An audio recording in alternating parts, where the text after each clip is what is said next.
Hey friends, my name's Aaron Ciotti. Everybody calls me Ciotti. Welcome to the show. It's Whoop Wednesday. Shout out to Hisingy. They sent me an email a while ago and they said, hey, we've got some new stuff coming out. Are you interested in doing a review? And I said, yeah, I'd love to do a live stream with them. I've heard really good things about their old beginner setup being like one of the best. I think it was actually Joshua that said that. He had a review video on him and he really liked them.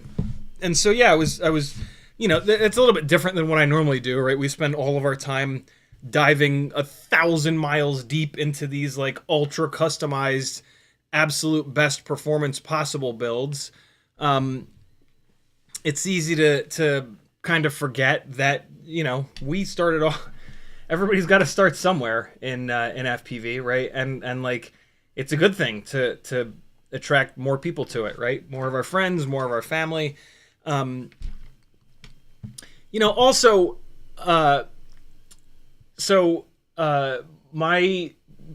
dance instructor and really good friend Wilder took his own life last week, and it's been a bit of a roller coaster. Last night was the memorial, and one of the things I loved most about Wilder is that he had, so his dance class was the one on Sunday nights that I would go to. So 3 to 5 Eastern time, 3 o'clock to 5 o'clock I would stream. Sometimes it would go a little bit later, no worries. We would get there at 7 o'clock. This is the very first thing I ever did, January of this year. Maggie saw a Facebook ad for local dance classes at the brewery where we first met, Slow Pour. And we've been going all year, and he's who introduced me to like West Coast Swing, which is what Maggie and I do tonight, actually Wednesday nights. But it all started with Wilder's class. It all started with a super beginner focused class, and he kept the class beginner focused the entire time. And what's interesting is like as you get better, you kind of move away from that a little bit, right? You find like more specific stuff. You find different people to watch. But what a goddamn gift it was that we did keep going. We didn't go every single week like we did for probably like the first 6 months. We would go like every other week. It was like we were going to have fun and to kind of practice. We weren't like learning new things because every week it was very beginner focused. And I didn't realize how cool that was. It made for an environment that was like super chill and super welcoming, and like there was zero judgment of I don't want to, right? You don't do things because you're afraid of looking, to some extent, you're afraid of looking like an asshole. Not everybody, but a lot of people, right? And like FPV is so cool, right? And so like anything that we can do to kind of attract beginners to it, what a nice thing to do. And so I'm gonna Wilder's class really opened my eyes to that, and I'm sad that it took this long to kind of realize that, but I'm trying to take as many lessons and as many good things forward from his life that I possibly can, and I think this is one of them. And so what a cool opportunity to check these out. These new Firefly, Hisingy Firefly and Firefly EX, as well as the controller and the and their goggles. What a cool, way to do that. Interesting timing. These just showed up like a week ago. And so yeah, that's what we're gonna do tonight. We're gonna open these up. I figure that I was like, when they first got here, I was like kid on Christmas morning. I was like, oh, I want to open them up and I'll charge them ahead of time and I'll get them all ready for the live stream. And then I emailed back and forth with them and they said, hold on, the release date is like next week or whatever. It was this last release date was, I guess, like about a week ago, right around the time that unfortunately we lost Wilder. And so, yeah, my life has been just completely upside down since then. But I'm finally feeling better today. So, and it was perfect because today's Whoop Wednesday. And so, yeah, what a cool opportunity. Shout out to Hisingy. Thank you. Very, very cool. I figured I would give you guys like the Christmas morning experience. I stopped myself and I was like, wait, no. The people that are going to buy these are going to want to take them out of the box and fly them right away. They're not going to want to screw around with PID tuning. They're not going to want to screw around with charging batteries. They're going to want to just fly them. That's, the beginner's market, Christmas morning kind of stuff. And so I stopped myself and I said, all right, in theory, they'll probably charge up quick enough. We've got 2 hours. Let's just go from dead ass scratch. I cut through the... So the only thing I did is I cut through the tape, so I don't have to actually cut the tape. But I have not opened these. Also, it's super weird to see drones in retail packaging. Like, for me, drones come in basically in prop bags, right? No, those are stamps. Everything that I buy in FPV comes in like, like no retail packaging at all. And so, I don't know, I just thought it would be full of whimsy to approach this again as sort of like Christmas morning. Look what's possible. They can build boxes for our goggles and for our transmitters and things like that. And so yeah, I don't know. I thought that might be cool. Hopefully someone else thinks that's cool. If not, that's okay. I'm fine. This is as much about me as it is about you. There's the regular Firefly. And so yeah, we're going to learn about these things tonight. We're going to see, are these the best? Well, we're certainly not going to find out if they're the best because I haven't tried any other beginner stuff. What we're going to find out is this a decent way to kind of get started in the hobby? But more importantly, will they rip? Will they rip or will it rip? Or we'd have to dial in on the name, but should that be like a thing that we do? Should that be a thing where we get like weird builds or like beginner builds or like not stuff that I've spent 100 hours R&Ding the perfect setup of motors and props and antennas and all up weight and frames and all that stuff? Should we have like a weekly or bi-weekly thing or something like that where it's like we take something weird and see how hard you can fly it? That's a very that's something that a good YouTuber would do, right? So I guess I shouldn't do it. That's a shower thought right there. That's what I should do, right? Would I have a weird audience though? Would you guys watch that, or do you have no interest in that? Or are you way more into? It's an interesting balance doing this thing on YouTube of like you do have to attract some new people, but in my opinion, it's really not in my opinion, but for me, it's really important to attract the right people. I don't want to just attract a ton of people, because that introduces a lot of dicks, to be quite honest with you. And so, yeah, but it does help to attract new people and to build things up a little bit. And so, yeah, should that be a thing? Would you guys watch that, or would you bail on me? And then I would end up with only new people watching that would ask me the same questions over and over again and drive me absolutely insane. Bob Bruce says, what's up, party people? In the chat, Curtis Hayes was first, FPV Toast, Preston Roach, Bob Bruce, Doubles FPV, LOL the Kittison, Cheetonian, Uriel doubles FPV. That was not in reference to anyone or anyone's name, for the record. That was just me being a spaz. 661 FPV, Brian Tegger, Uriel again, Levster, James Thomas, Timmons, Curtis Hayes, Notice, Levster, Uriel, Skull 901, 661. I'm going to leave it there. If you want me to say your name, get in early, or just type CiottiFPV and ask me a question. Bob Bruce said, "What's up, party people?" CiottiFPV. 661 said, "Do they self-arm and fly away when you drop them on the ground?" Like some other reviewers are showing. What? I guess we're gonna find out. Stay tuned to find out. That's a thing? Do they self-arm and fly away when you drop them on the ground like some other reviewers are showing? Oh no.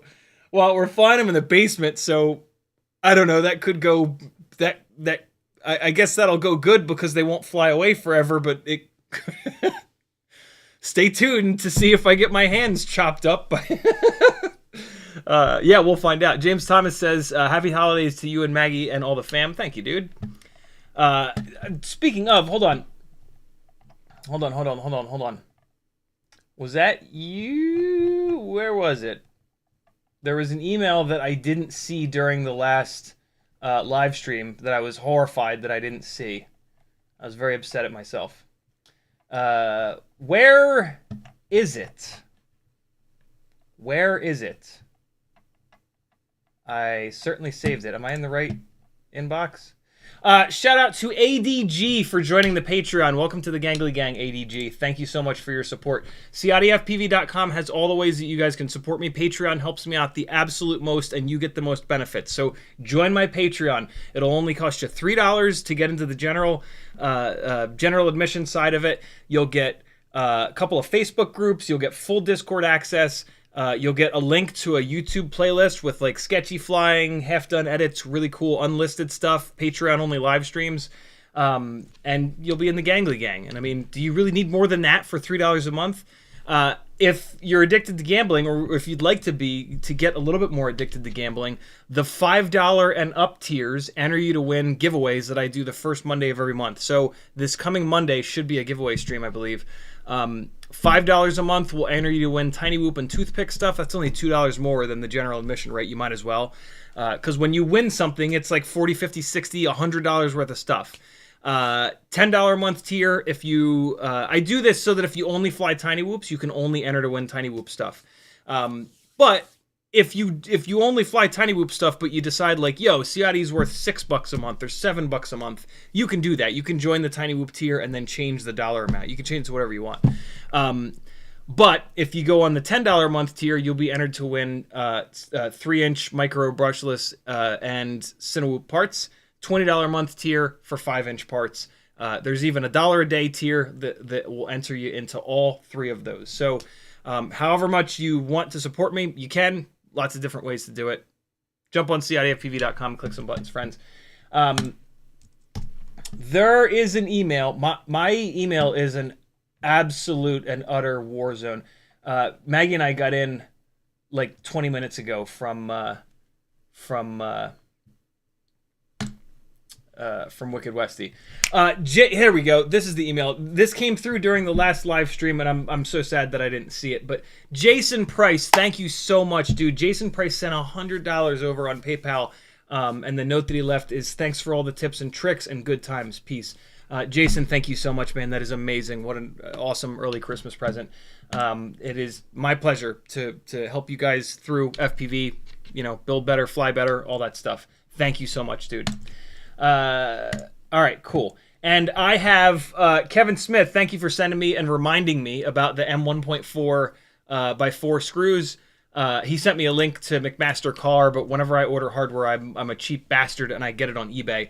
And I did find some. I found a bunch of M1.4 by 4s on eBay. These are the screws that you need for these 2S builds if you're going to run 2mm tall motors along with the spacers. So you'll be able to get them from my Etsy store. They're on the way. Thank you for that reminder, brother. If you guys ever want to remind me something, like a couple days later, send me an email. That's about how long it takes me to get to any of them. Cool. There's one more email, but I wanna dive in a little bit more here.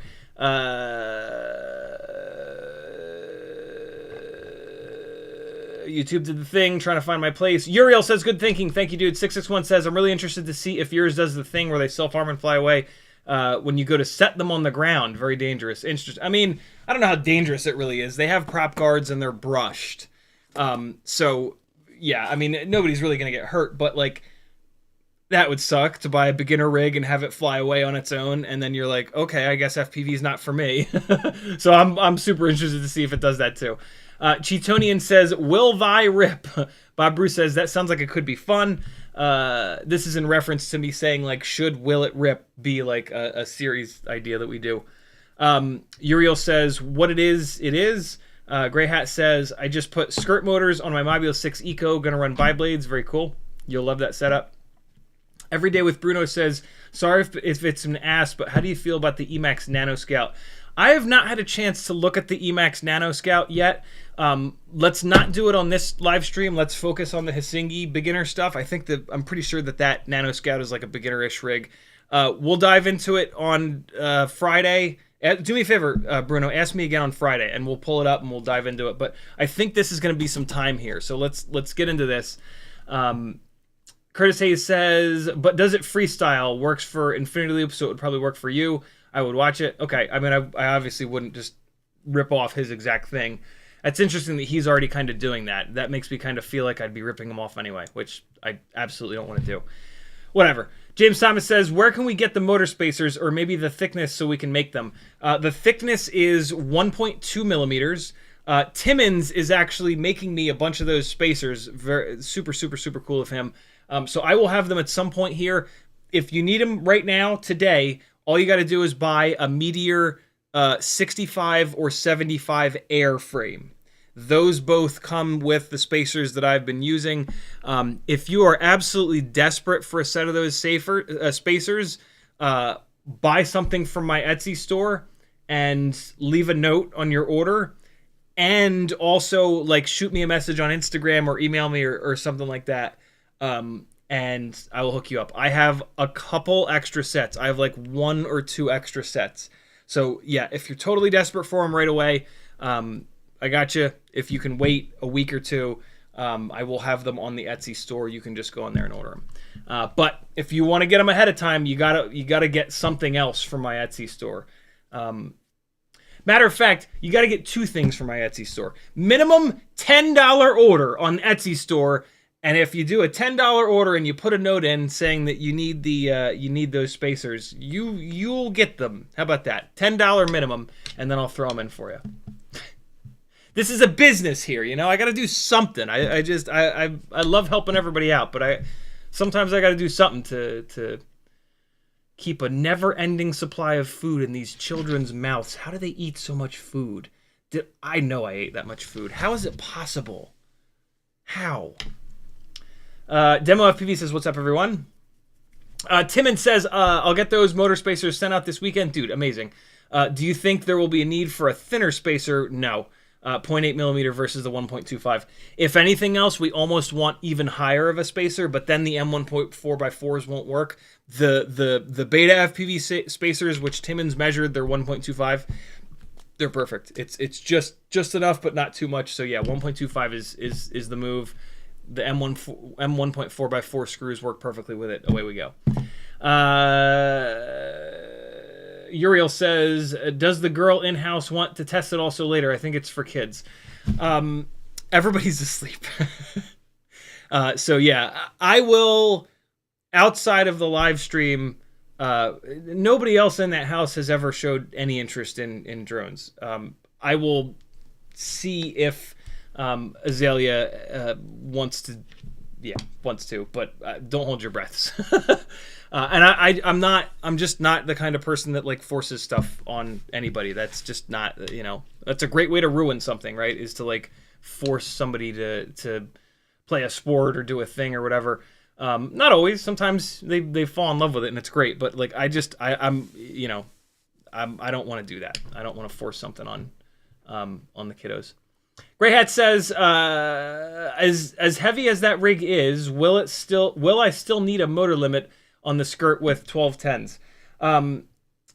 Put like an 80% motor limit on there and see how it is. You can change the motor limit in your OSD. So you can just like fly for 14 seconds and then land and go into the OSD. It's profile, and then I think it's MISC PP. And then you scroll down a bunch and you'll see motor limiting. 661 says, so the other reviewers show it repeatedly. Plug in quad and drop it on the ground or table from about 2 inches off the ground. Immediately arms and shoots up every time. Oh my god. Okay, yeah, we'll see. Stay tuned and you'll see. That could be interesting. Grey Hat says, what are the motor spacers? The motor spacers are what we are using on these 2S 75mm builds. When so the Mobula 7 V3 frame, which has the battery bay that the 2S batteries fit brilliantly in. This frame, the ducts are very deep. Basically, this frame is designed for 3mm tall motors. If you own, so 803s, right? 1003s, that kind of stuff.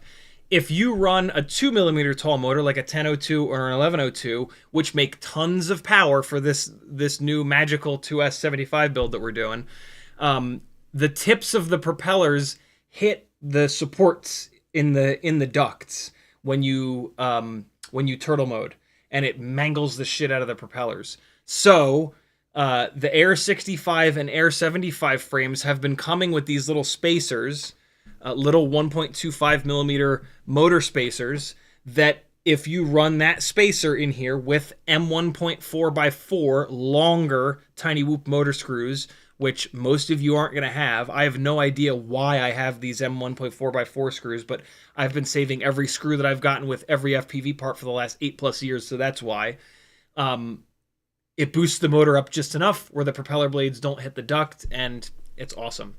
And so that's the deal with the spacers. I will have a source for the screws and the spacers themselves in about a week or so, thanks to Timmons and Kevin for reminding me, so I would do an eBay order. If you need weird hardware, eBay has it.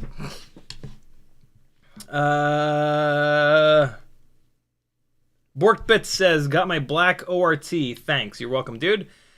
James Thomas says, oh, did you ship my order already? If not, throw them in and I'll hit you.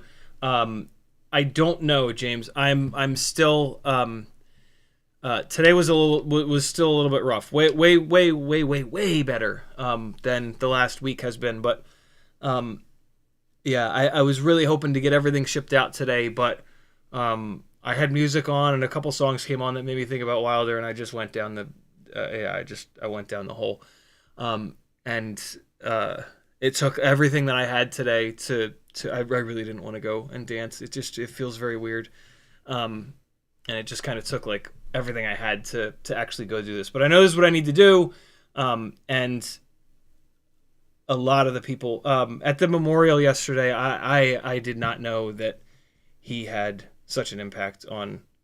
I mean, there were just so many people there, and so many people that I know there. I didn't realize there were so many people that knew Wilder, and yeah, that was tough. But yes, I got a couple of labels printed out, and the rest of the stuff will get shipped out either tonight all night when I inevitably can't sleep, or tomorrow during the day. We'll see. But James, you need to message me like right away, because there's a chance that I'll just dive straight into the Etsy orders and just start packaging and shipping stuff. So yeah. Why is it only showing me 3 orders? Actually, I'll tell you right now if I shipped yours yet. Shit, man, I might have shipped yours already. I don't see it in here, so I think I already shipped yours. Sorry, dude. I might have forgotten to put the other thing though. Didn't you email to throw something else in there? I think I marked it with a purple flag. Where the hell is it?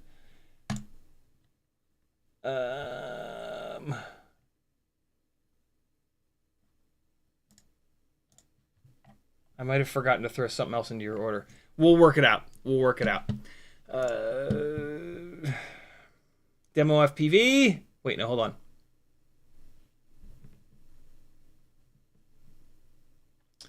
CMYK says hello. 661 says Hisingy calls it a feature. LOL, called something like toss and fly. Oh my god, where you can throw it up in the air and they self-arm, but when you drop it on the ground, it arms and flies away. Oh wow, okay. ThrashFPV says my bad. I have to wait a week to get ORT drill bits. No worries, brother. 1B says, what's your favorite 65mm rig at the moment? Perhaps your ultimate freestyle rig. There isn't one. There's different. There's not. I don't really have a favorite. You know, lighter weight is more accurate, and you will hit gaps more frequently. So like 16 grams to like 17.5 grams. But then we have gotten to the point where those don't have as much throw. And boy, do I love just like hammering a high kV motor across this room inverted and just watching it like skim across the ceiling. And like the 17.5 grams to like 18.5 gram rigs really do that better. And then like tri-blades are also a little bit more accurate, but again, they don't float, they don't carry as much momentum through the air. So yeah, I really don't have a favorite. I enjoy flying the higher power, heavier rigs with a lot of times biblades. I enjoy flying the lighter rigs. It's, you know, luckily tiny whoops are relatively inexpensive, so you can build two. You know, you can build an 18 gram ultimate freestyle tiny whoop with 36,000 or 40,000 kV motors, and then you can build an ultra light like Air 65 Champion, Mobula 6 2024 rig. And build them with lower power motors to be super lightweight and super reactive. Or you can build a wormhole whoop and build the super lightweight rig with 40,000 kV motors. So yeah, I hate to like not answer that question, but I truly don't have a favorite at the moment.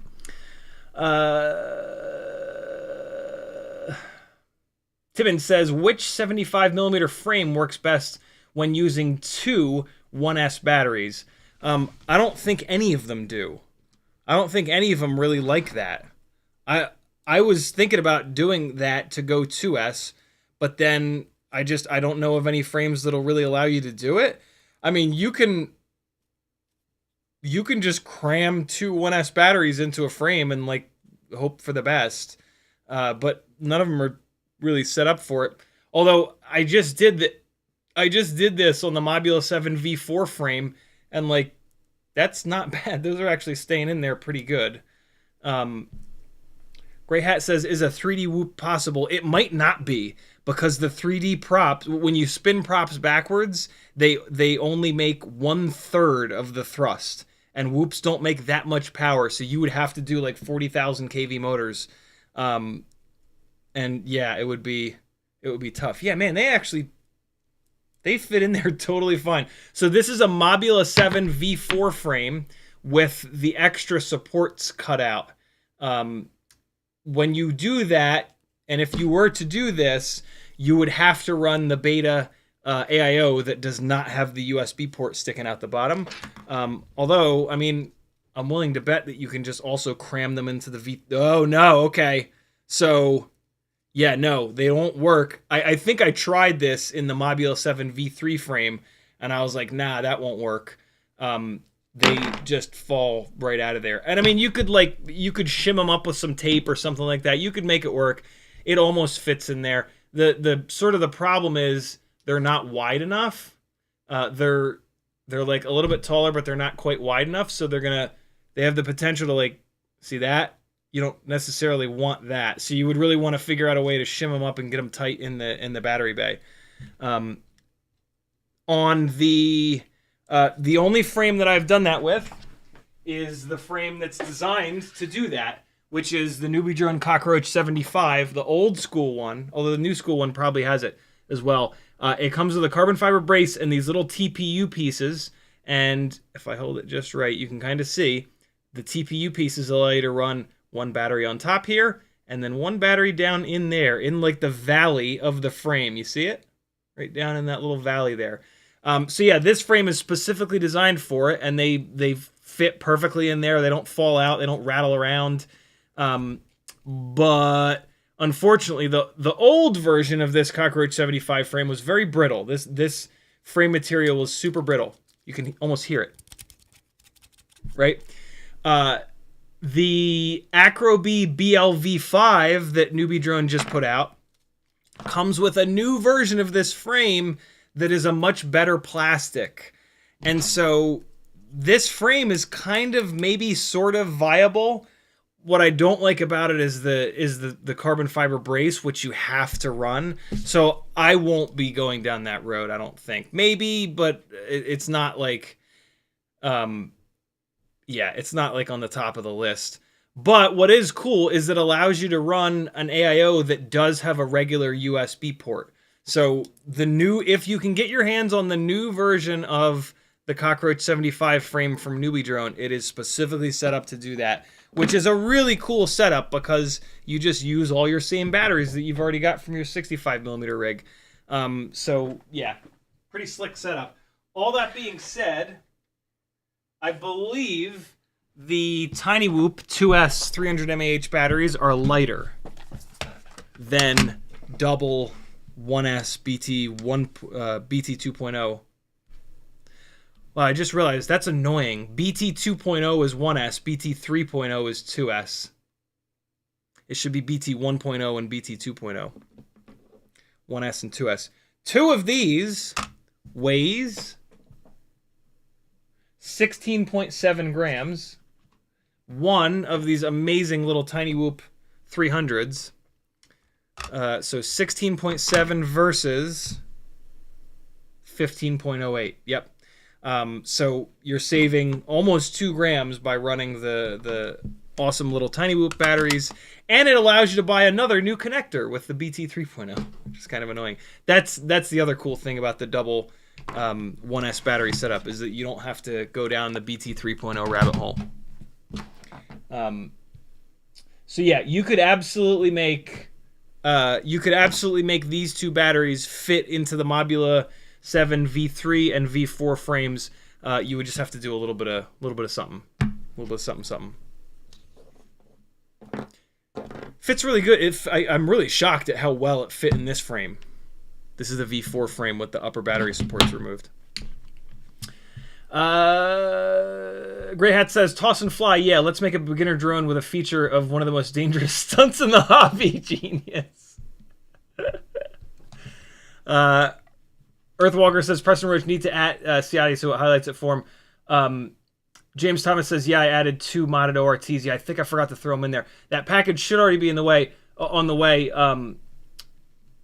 But unless, wait a second, James, did you not go through Etsy? If you didn't go through Etsy, you're fine. I think you didn't go through Etsy, and we did it all in email. If so, I have not shipped it yet. The emails are marked with a purple flag, though, and I marked them on red, so I will absolutely get that out. You need to send me another email right away, though, to tell me what else you want.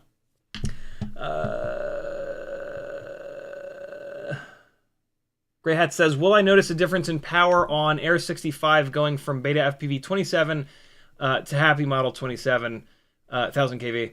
Or should I just jump to a Screamer 32,000s? I don't want to solder twice biblades again. Definitely just go up to 32,000 kV. If you don't want that extra power, you motor limit it down, you're good to go. You almost certainly will feel a difference. The Beta FPV 27,000s will probably feel very similar to the Happy Model 32,000 Screamers. So yeah, go for the higher kV. Always, guys, always go for the, if you're trying to pick between 2 motors, always go with the one that's higher kV, and then you can motor limit it down. Not necessarily the one that's bigger stator volume, just the one that's higher kV. You always want more kV than you need so that you can use the motor limiting. It's such an amazing tool. Preston Roach says, preferable motor limit on 75mm 2S with 1002 20,000 kV. Start low. Start at 60% and fly it and see how it is. You can change it in the OSD. So always put your motor limiting super low. Also, because it's a great opportunity to fly something with like no power, and that's a good mental practice. The less power a rig has, the better the throttle resolution. So by always like motor limiting really low, it gives you a chance to fly something that's super underpowered and just kind of like reset your barometer a little bit. We have like power creep. Like we keep building with more and more and more power.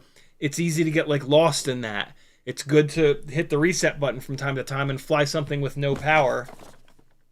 And that's going to make you fly differently. It's going to make you do tricks differently. I hope we see that tonight. I'm going to try to rip these really hard, and we'll see. It'll be super cool. I'm sure they'll be underpowered because they're brushed. But let's see how far we can push something that, you know, is a little bit heavier and doesn't have a lot of power. I'm excited to fly these. 661 says, those longer whoop motor screws come with the Newbie Drone Mosquito frames. Dude, good call. Good call. Absolutely. That is absolutely why I have them. Hell yeah. Demo FPV says, I got some GEP-RC Speed X2 1102 10,000 kV motors for free in a recent order. What should I do with them? What kind of build? Do a 2S 2.5-inch propeller build. With those, that 10,000 kV is low, but with like a big old 2.5-inch biblade like this, it actually might be just the right kV, or maybe even a 3-inch prop. But I think a 2.5-inch prop. This is the Newbie Drone Mosquito frame. Speaking of, and that's very similar to what I have here. This is an 1102. But I think it's 14,000 kV, and I have it motor limited down a little bit. And I don't love the way that toothpicks fly. I would rather have the prop cards to slow them down so I can shoot smaller gaps. But a lot of people love the way toothpicks fly, and so yeah, you might absolutely love that. You are not going to use a motor limit. You're going to run those at 100% on 2S with 2.5-inch biblades. Grey Hat says, I got an assortment of M1.4 and M1.6 from Ali, various lengths. That's very smart to do. Very cool. What are you using? What uses M1.6? Or was it just a kit and it just came with those and you haven't used a single one since? I hate when that happens. Although someday you'll need one of them. Just one, though. You won't need more than one. You'll carry around hundreds of them, and then you'll just need that one. Render says, picked up 2 ORT antennas because of you. Didn't think they'd be that big of a deal, but boy, does every bit matter. It's wild. Yeah, man. Super durable, super lightweight, super cheap. It's magic. And I have custom length ones on my Etsy store. They're a little bit shorter. All right, I think I'm good there. Good there. I kind of got a little bit out of order in the chat. Islander FPV says, I know we've officially left 75mm 1S behind. Not necessarily. But have you seen the new Beta FPV Matrix 5-in-1 AIO? I have. It comes in the Meteor 75 Pro now, and it has 0.2 millimeter thicker board and motor plugs.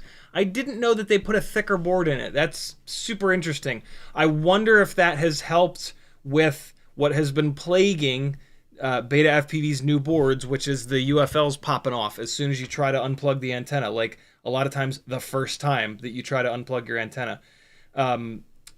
Hopefully that helps with it. Yeah, that board's probably great. That's still 5 amp FETs though, but as long as you don't go completely nutso with more powerful than the Beta FPV 1102 22,000s, which are a great motor. Yeah, that thing's gonna be great. That's cool. That'll bring the weight down on the Meteor 75 Pro and make it fly even better. It already flew really, really good. And hopefully it'll get around the problem with those old Meteor 75 Pro VTXs that I've had a few in a row now fail on me, unfortunately. The Air 5-in-1 is going to have its own built-in VTX, and you just run the external camera, and it's nice and simple. So hopefully that'll fix the durability problem that I've seen with my Meteor 75 Pros. Not leaving 1S 75mm behind at all. It's still super fun. It doesn't have the power to like throw itself up over trees, but damn is it fun to just jam around. Just put the nose down and just haul ass. Some of the most fun flying that I've done recently was just blasting those rigs around the dog park and just running those dogs around and just play. That's been super fun. But If you're going to dive into 75 millimeter rigs, I cannot recommend that you buy 1S 450 mAh batteries. Go 2S, get the Tiny Whoop 300 mAh 2S batteries. And if you want less power and you want to cruise it around like it's a 1S 75 millimeter rig, you can. Or if you want a ton of power, you can do that too. With the 1S 75 millimeter rigs, you don't have that option. You got to buy all these 1S 450 mAh batteries that only work in that rig, and then you've only got that one option. If you do the 2S thing, you can do like, if you really don't want to buy extra batteries, you can do like what Timmons was asking, and you can run double 1S batteries. Beta FPV sells a double BT 2.0 connector, 2 leads connected by a wire, and you hook up 2 1S batteries and they run in parallel. So, yeah. I will still fly 1S 75 millimeter rigs. Not as often, but I still will bring them out somewhere and just rail them around. If I'm honest, I will fly them more like one-way whoops. One-way whoop, for anybody that's new, is what we call it when we fly a whoop one way and it doesn't come home. Tiny whoops are fairly inexpensive, and one of the most fun things to do with them, because they're so safe, is to fly them in like sketchy locations. Fly it up to the top of the Empire State Building and dive it. Nobody cares. But there's a decent chance you're going to lose it because they have tiny little video transmitters, and if you get like 30 miles an hour of wind, good luck. You're not fighting against that. And so, yeah. Since the 2S 75s are just so much better in kind of every way, the 1S 75s are now just like expendable, which is cool. It's super cool to have like an expendable rig that it's like, oh, let me go do something stupid that's super sketchy. Like, that's awesome, especially because it's a tiny whoop and you're going to be doing it safely. So yeah, they totally have their place if you already have them, right? If you don't have 75 millimeter rigs yet, like, why buy one-way whoops? Why start fresh with a one-way whoop? Where are we at here in chat? Grey Hat says, Tim and CiottiFPV frames with a 1S bracket. You need a TPU split spring or even a little bands to hold them together. I think this is the same conversation. Can you get 2 450 mAh stacked the other way in the V3 frame? No way. The 450 mAh batteries are giant. They will not stack. The 2 450 mAh battery, here I'll show you. They are so much bigger than the 1S 300 mAh battery in like every dimension. They're way longer. They're wider. It's actually not that bad. But these Tiny Whoop batteries barely fit in here. Yeah, no, it's not even close. No. It'll be closer in this frame. Oh my god! I was dead wrong. Wow, the battery bay on the V3 is way bigger than it needs to be. That absolutely does fit. I'll be damned. Alright, so that changes things. Look at that, yo. And that's in there. Dude, good call. Well, I had no idea. Oh, man. Well, here's what I will say. This is heavy. Watch this.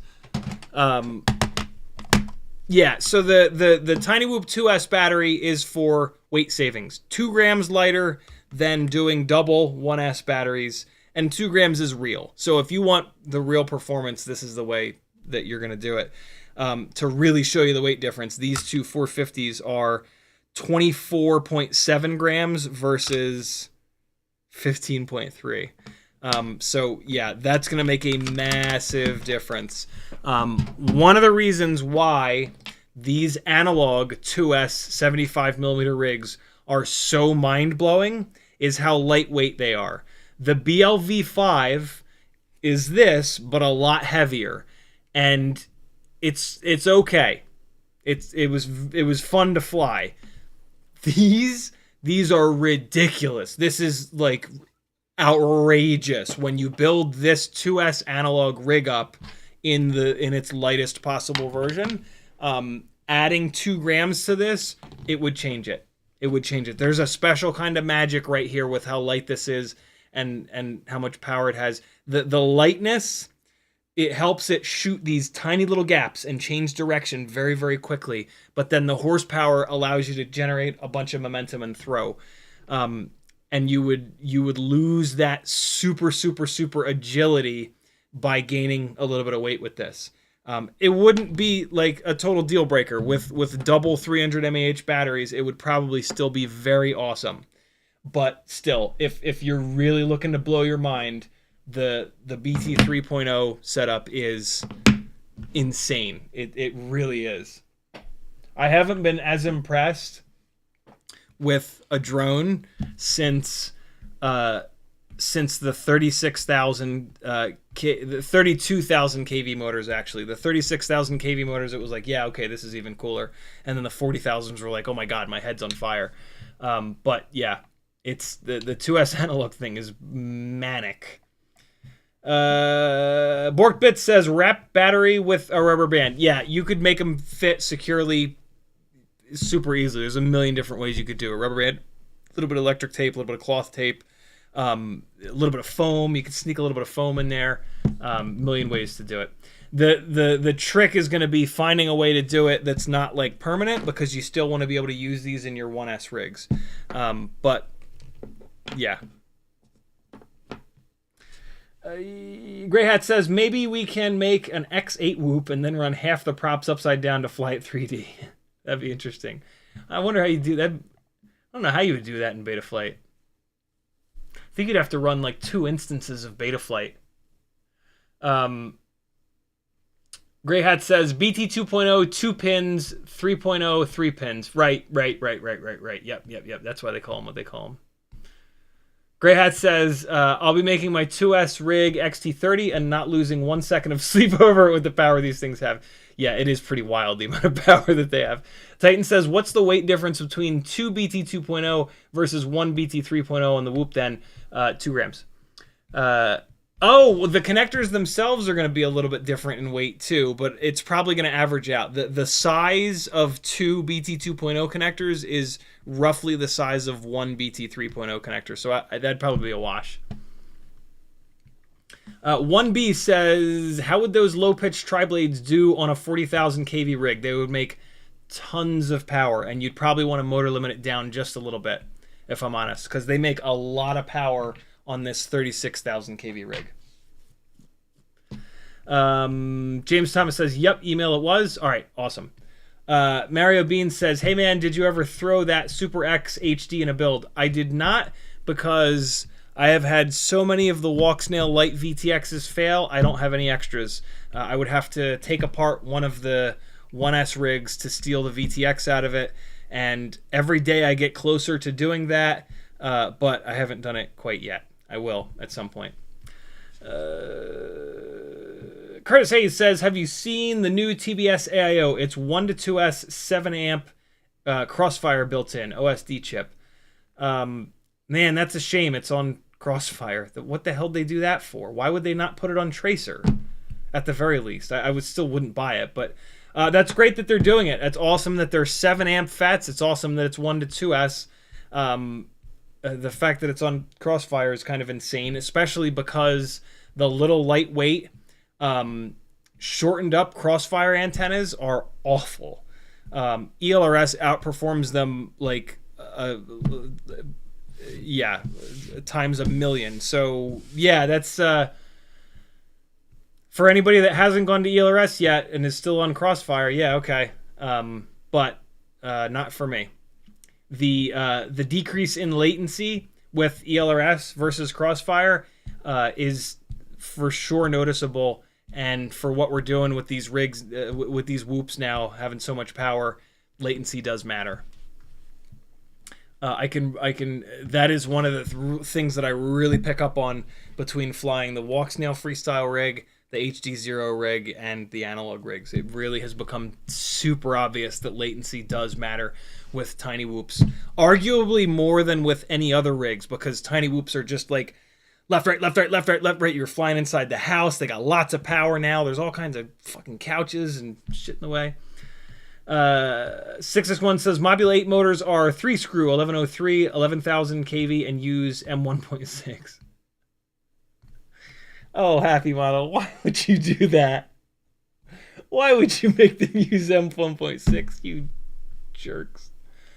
Uriel says, whoop the president. Skesic says, my favorite small quad is the crafted quad Odonata HD with 2S 2-inch props. Nice. Unfortunately, I can't get my hands on that frame anymore. There are other frames. Check out Sub 250 FPV on Instagram. He's got frames that will blow that one out of the water. Be much lighter weight. Yeah, there are other options that are significantly better. Also, White Fox has something called something with a K. I forget what it's called, but yeah, there are a bunch of 2-inch 2S frames out now that will make you not sad that you can't get your hands on that Odonata frame anymore. That's an old school frame. It's heavier than it needs to be. There are better options now. Uriel says Bot Grinder does RC cars now. Yeah, he's doing all kinds of fun stuff. I love that guy. Grey Hat says, do you have a 450 mAh 2S to weigh instead of the 300 versus the 2X1S? I do. I have a BT.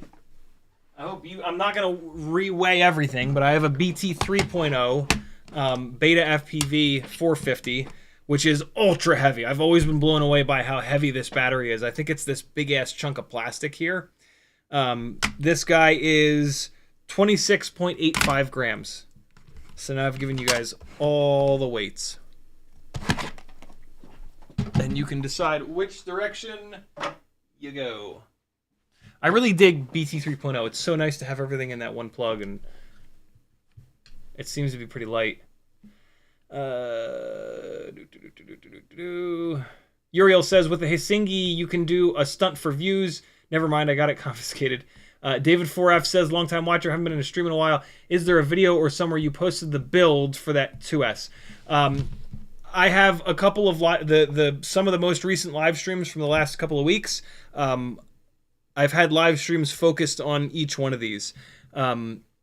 It's a super simple build, though. I don't have like a build that's dead set yet, but basically, Mobula 7 V3 frame, 1002 motors are my favorite at the moment. You want like 18 to 19,000 kV or so, and then you're going to motor limit them down a little bit. Gemfan 16 by 10 propellers with 1.5 millimeter motor shafts, because all of these 1002 motors have that 1.5 mil motor shaft. Old school Mobula 6 canopy, Runcam Nano 3 camera. You can't buy this camera anymore. Just put whatever canopy and camera you want on here. It's going to have tons of power to move it around. ORT micro V antenna are my current favorites, but you know, regular whip antennas are fine. And then for the AIOs, I think the safest bet right now is the Happy Model X12. The other option, though, the other build that I have here that I fixed the antenna on last stream, this is the HGLRC Spectre AIO. I have had a terrible history with HGLRC stuff not being durable, and so I'm super suspect about this AIO. I think you're way safer with the Happy Model, like I said. But yeah, that's pretty much it. That's the build. And then BT 3.0, you're going to run your battery lead up and then up like this, and then you're going to feed the BT 3.0 lead perfectly through there, and that's going to keep the battery from ejecting. The BT 3.0 batteries, these are only available on tinywhoop.com. They've got the little lead here. So having this like this keeps the battery from ejecting. This other build, I just have the long lead on the bottom there, and the battery will actually slide right out the front of this frame, and you'll have a little dingleberry situation. And nobody wants that. Nobody wants little tiny balls of shit and they're attached to their butt.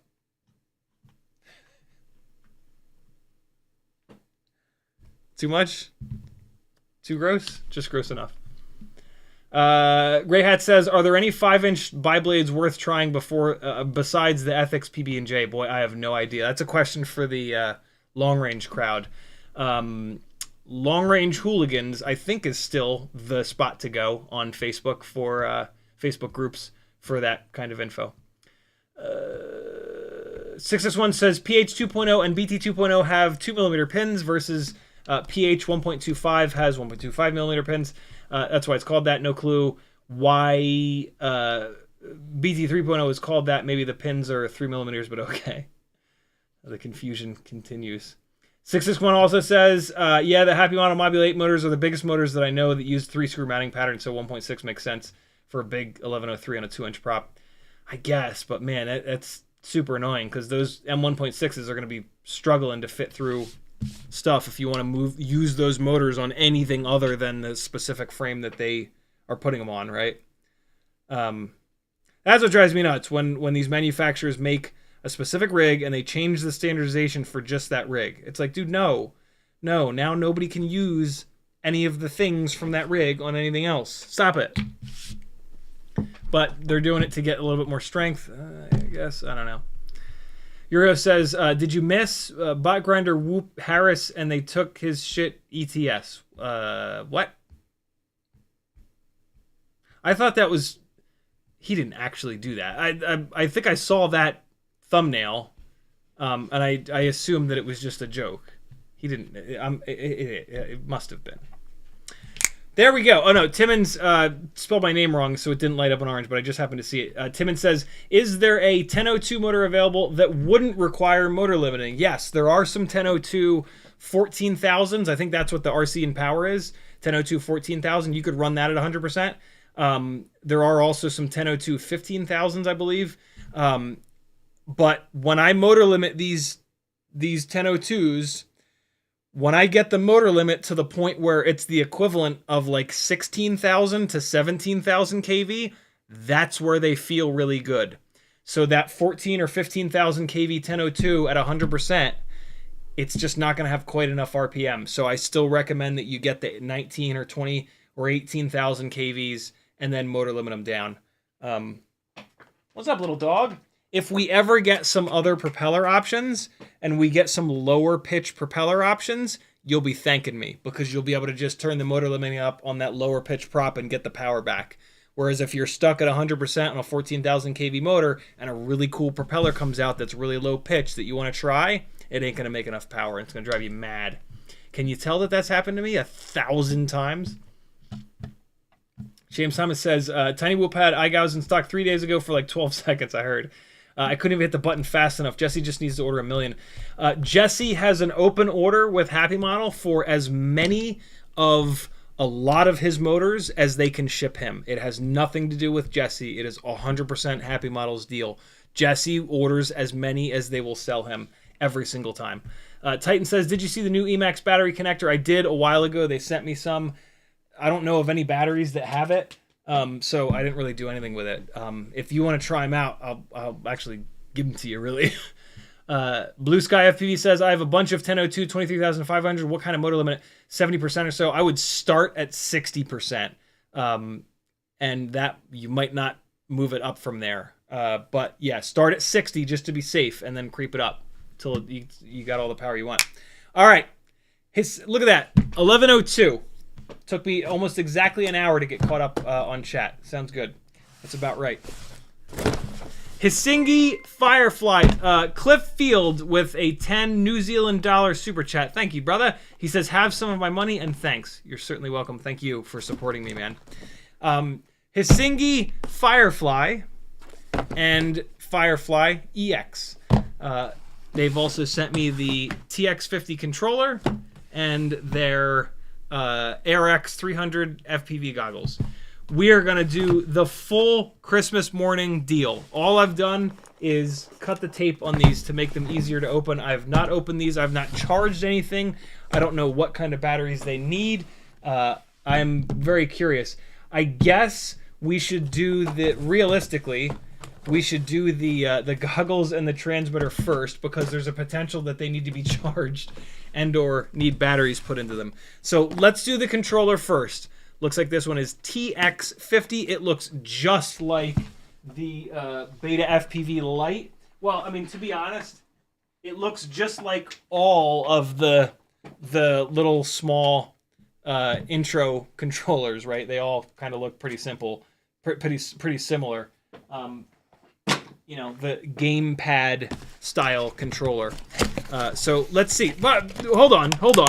Look at this, yo. Look. We're professional. We're not just some nerds in their basements with soldering irons anymore.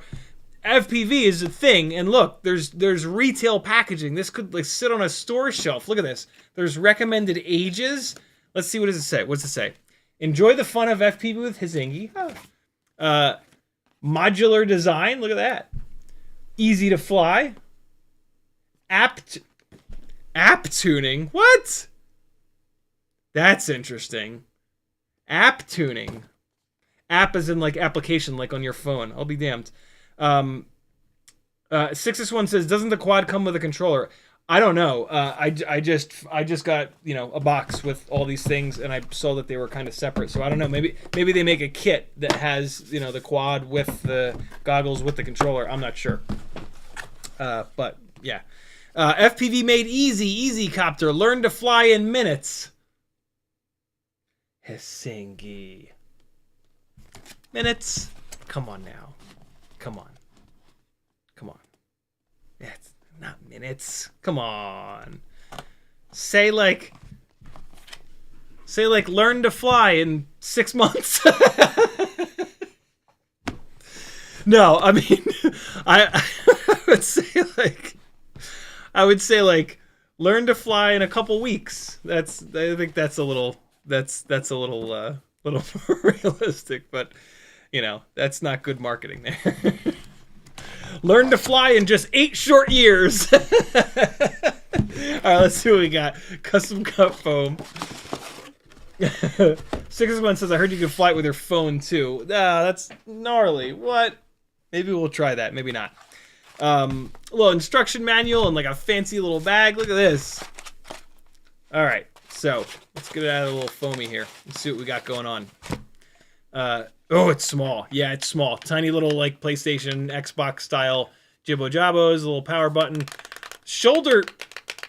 Clicky shoulder buttons, not like click down, click back up, just like tap, just like regular on-off buttons. And then a couple little buttons down here. All right, little screw on the back with what is starting to look, yeah, AAA. Oh, AAAs. Oh, do I have AAAs? Wait, maybe they're in here. Haven't companies been like including batteries with stuff since I was un child? Let's see. Maybe there's batteries in there. Nope. 4 AAA batteries. I think I have some. I hope I have some. Jeez. All right, so on Christmas morning, you better have those AAA. Oh God, I only have 2 AAAs. Are you kidding me?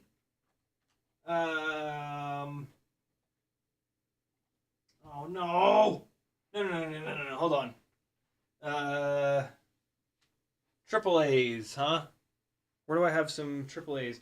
I have AAAs with my little lav mic. Do I not? Let's see. Oh no! No! I swear to God, I have a little. Ooh. Here we go. Here's 2. I got 2, and there's another 2 in my battery box. All right. Good stuff. So, let's get this going here. And, okay. Here's all my AAAs.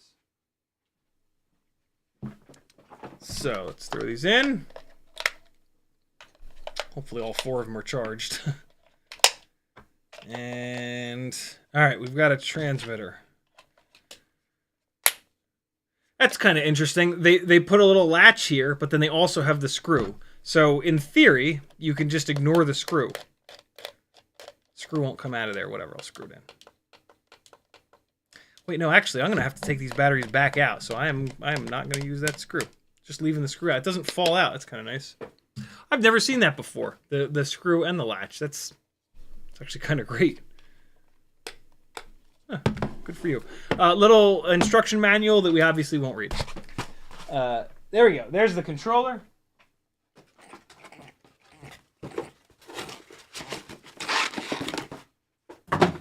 Next up are the goggles. Oh, hold on. What happens when we do this? Nothing. Let's hold it. Ah! It played a little song! Oh my god. This is the future, friends. This is it.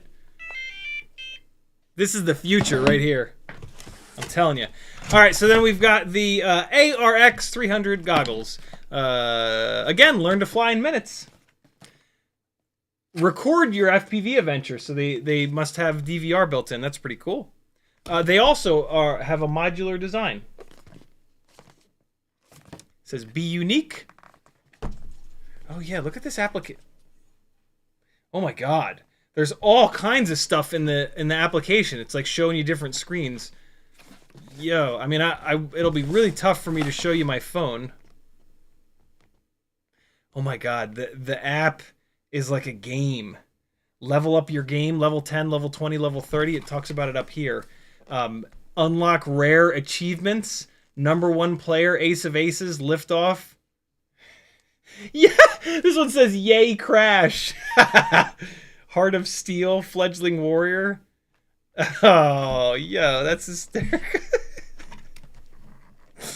Whatever it takes, man. Whatever it takes to get these young kids to have some interest in our drones, so that we can justify buying more stuff. All right, we got goggles here. Pretty standard kind of box goggle design. Get this stuff out of the way. And again, a little instruction manual that we obviously won't even acknowledge its existence. All right, so we've got a little antenna on the side. That's pretty slick. That's nice that it kind of gets out of the way. I assume that's the power button. Looks like there's a battery bay door. 18650 lithium ion. Okay, so it uses, and it comes with it. Great. One big old 18650. That's cool. Oh, that's cool. They got a little sticker over the SD card port that says download file converter with a little QR code with the download link. So they want you to download DVR video file converter. So I wonder if the DVR puts the files in a weird format. That's interesting. Little USB port here, USB-C. The front does not come off. My favorite thing about a couple of sets of box goggles are when they make the front detachable and you can use the front of them as a screen. It's almost certainly more expensive to do it that way. But there's a seam around here, and I kind of almost thought that it might do that. But yeah, you don't get that extra little bit. And then a couple of buttons on here. Channel up and down. Oh, and then there's the DVR button. So super simple. Power, channel up and down, DVR. Yeah. Let's see. Let's see if they fit big dumb adult faces. Not too bad. Tons of light leak on the bottom here. But yeah, not bad. Box goggles they can be kind of hit or miss. It looks like, okay, so I won't be able to show you this, but I can see that they've got a 45-degree angle mirror in here. So they do not have, there's two ways to do it with box goggles. You either put a Fresnel lens in here, and then you can put the vertical screen, or you put the screen down here or up here, and then you do a 45-degree mirror.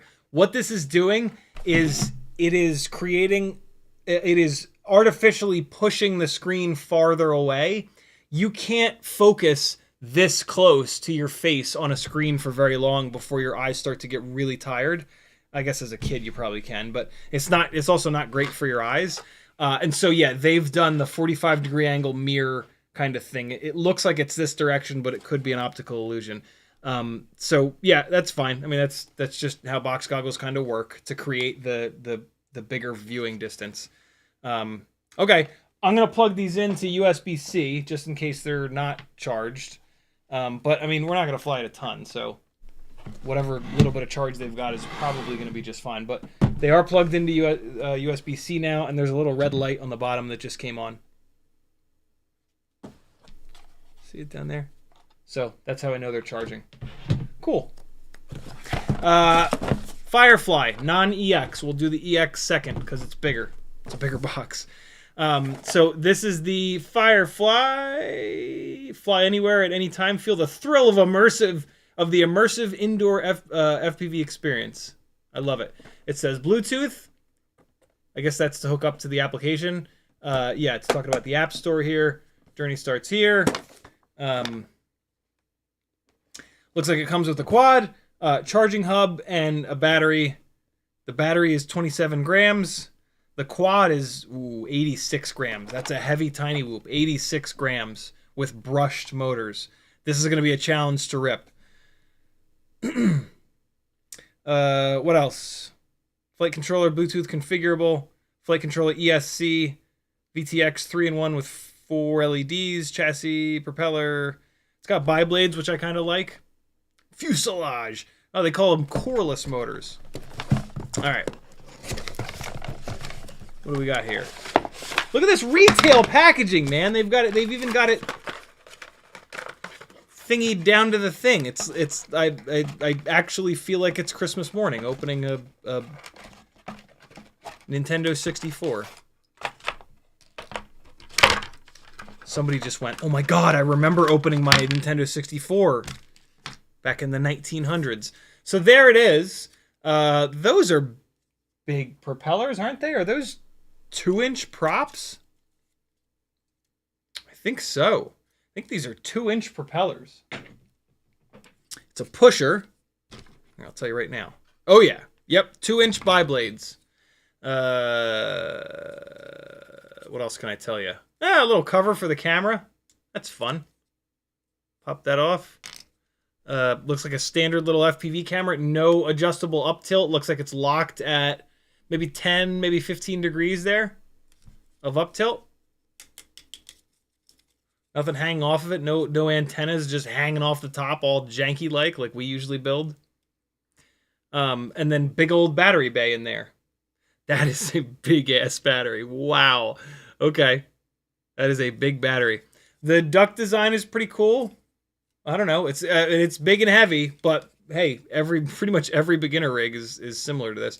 Oh, interesting. Okay, so it's a camera VTX all-in-one. I can see it from the back. I'm not going to be able to show you guys, but I can see on the back of the camera in here is the VTX and then the antenna, and then they've got the antenna going right up here. So the whole cam VTX is up front here, and then they've got like 5 wires dropping down, 4 or 5 wires dropping down to the AIO, which is kind of buried up in here.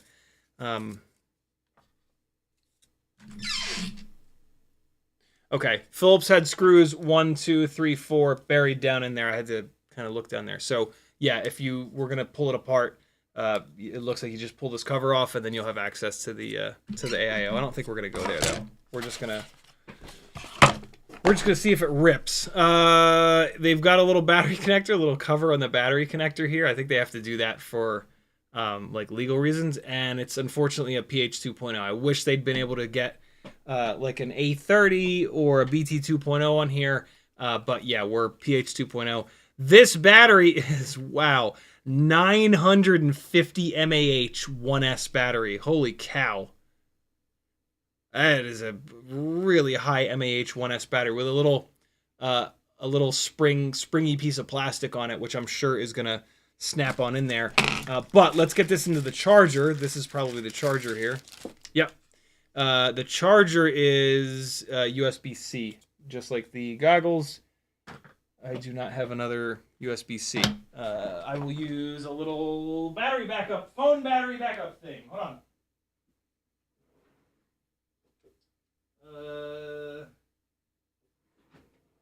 Now we need another USB-C cable. Hold on. Let me find a USB-C cable real quick. All right.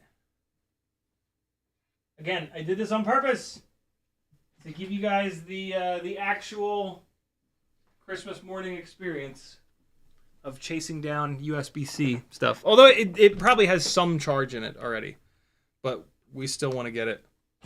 Matter of fact, I'm not going to charge it. I want to see if it does have some charge in it. So let's do this. let's just how am I going to get it into bind mode? Let's just blindly go into this. No instruction manual. Let's see what we can figure out. Obviously, as they've got a cool little postcard here, and then the instruction manual. Obviously, as seasoned FPV pilots, we know that we need to bind this stuff. I assume, but I don't know, maybe they could possibly set it up so that the first time you turned it on, it automatically goes into bind mode. Let's find out. So we are going to, right, that's like one of the things people with FPV are going to go through is like, I have to bind, right? No, I bought this thing, I bought this controller, I should just turn them on and they both work. We got some LEDs going here. So maybe it's in bind mode right now. It is the first time it's been turned on. So now I'm going to hold the power button to turn this thing on. It turned purple for a second. And then I let it go. I let it go too early. So let's see. Let's just see what happens. I assume that there is some sort of a binding procedure, but you never know. I've been wrong before. I'll be wrong again. That would be ultra cool if there was some way for it to auto bind. You know what I mean? 6is1 says most toy drones bind with every plugin. Throttle up and throttle. That's right. You're right. So throttle up, throttle down, throttle up, throttle down, throttle up, throttle down. I'm assuming that ARM is this one. I got nothing. M1, M2, M3. The thumbsticks do not click in. Okay, so we might need to actually look it up, how to bind it. There's no on-off switch. It just turns on when you put the battery in it. Let's try it one more time. Battery in. Yeah, we might have to actually read the manual just to see how to bind it. Although I just held down the power button and the LEDs on the quad changed. So, and then I went throttle up and they changed again. They might just be randomly changing. But I got nothing. All right, so we're gonna need to read the manual on, I guess, the controller. So let's see how quick and easy this is once you realize that you have to read the manual, right? So the non-manual readers, they're gonna have to just suck it up. And you know what? You don't know everything on Earth always. Sometimes you got to read a manual. I'm actually a manual nerd. I love reading manuals. They have, oh, you know what? I bet you the application probably walks you right through it. We're gonna pretend like our phones are dead though, Christmas morning, and we're gonna do it with the documentation. Here we go. That's what I was looking for. A quick guide. Ooh, a little sticker sheet. Stickers to put on the arms. That's fun. Quick guide. Here we go. This is what we need. Step 1, download the app. Of course. Step 2, add social media account. Oh boy. Here we go. All right. The craft has a bind button on it, on the bottom. Oh, okay. Yep. Ah, cool. There's a little picture. That's a cool way of doing it. There's a little picture of a transmitter. Look at that. And then so it's right above it. So that's the bind button there. All right, so let's pretend like I'd seen that. And I still don't know how to bind the controller, but let's put the battery in. Lights are coming on. And let's hit that bind button. That's going to put the quad into bind mode. All right. It's probably going to start to flash a little bit different. And then on the transmitter, I tapped the power button. I'm just tapping some of the other buttons. I probably have to look at the manual for the controller. Let's try this though. The quad's in bind mode. Let's turn this off, and now we'll turn it back on. I think the quad just made a sound. Are you guys bound? Not bound yet. Okay. Well, we have... Oh, it's... Step 2 tells you how to do it on the controller. The controller must be in the off state. All right, so let's turn it off. Hold down the function key L1 which is up here in the corner. It says L1 on it. So hold that down and long press the power button. This will put it into binding mode. That's not too bad. You're never going to figure that out on your own, though. Oh, this is in bind mode now, and this came out of bind mode, I'll bet. So let's push the button again. Do I have to hold the button? Press and hold the binding button. Okay, press and hold. Pressing, holding. LEDs will flash quickly. There they go. And that stops beeping. There you go. That's how you bind it. And now I'm assuming... Oh. Oh. Oh. After successful binding, LED light will go to slow breathing mode, which is where it is. So, how do you arm it?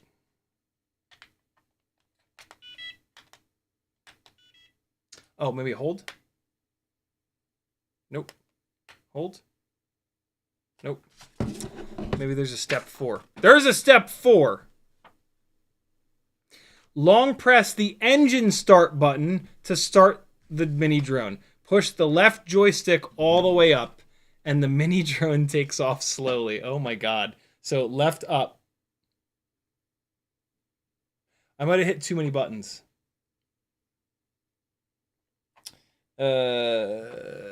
Okay.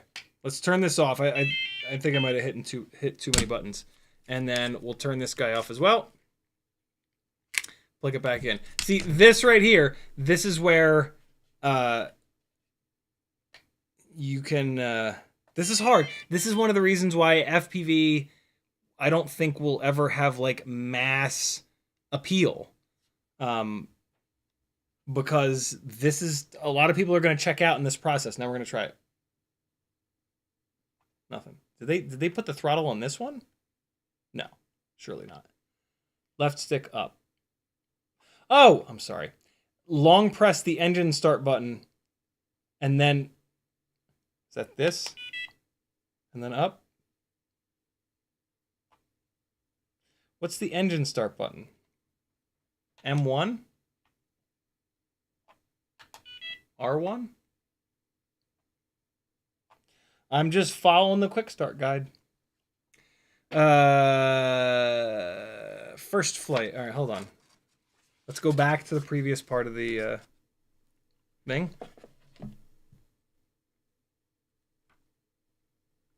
Yeah, huh. They don't tell you what the engine start button is.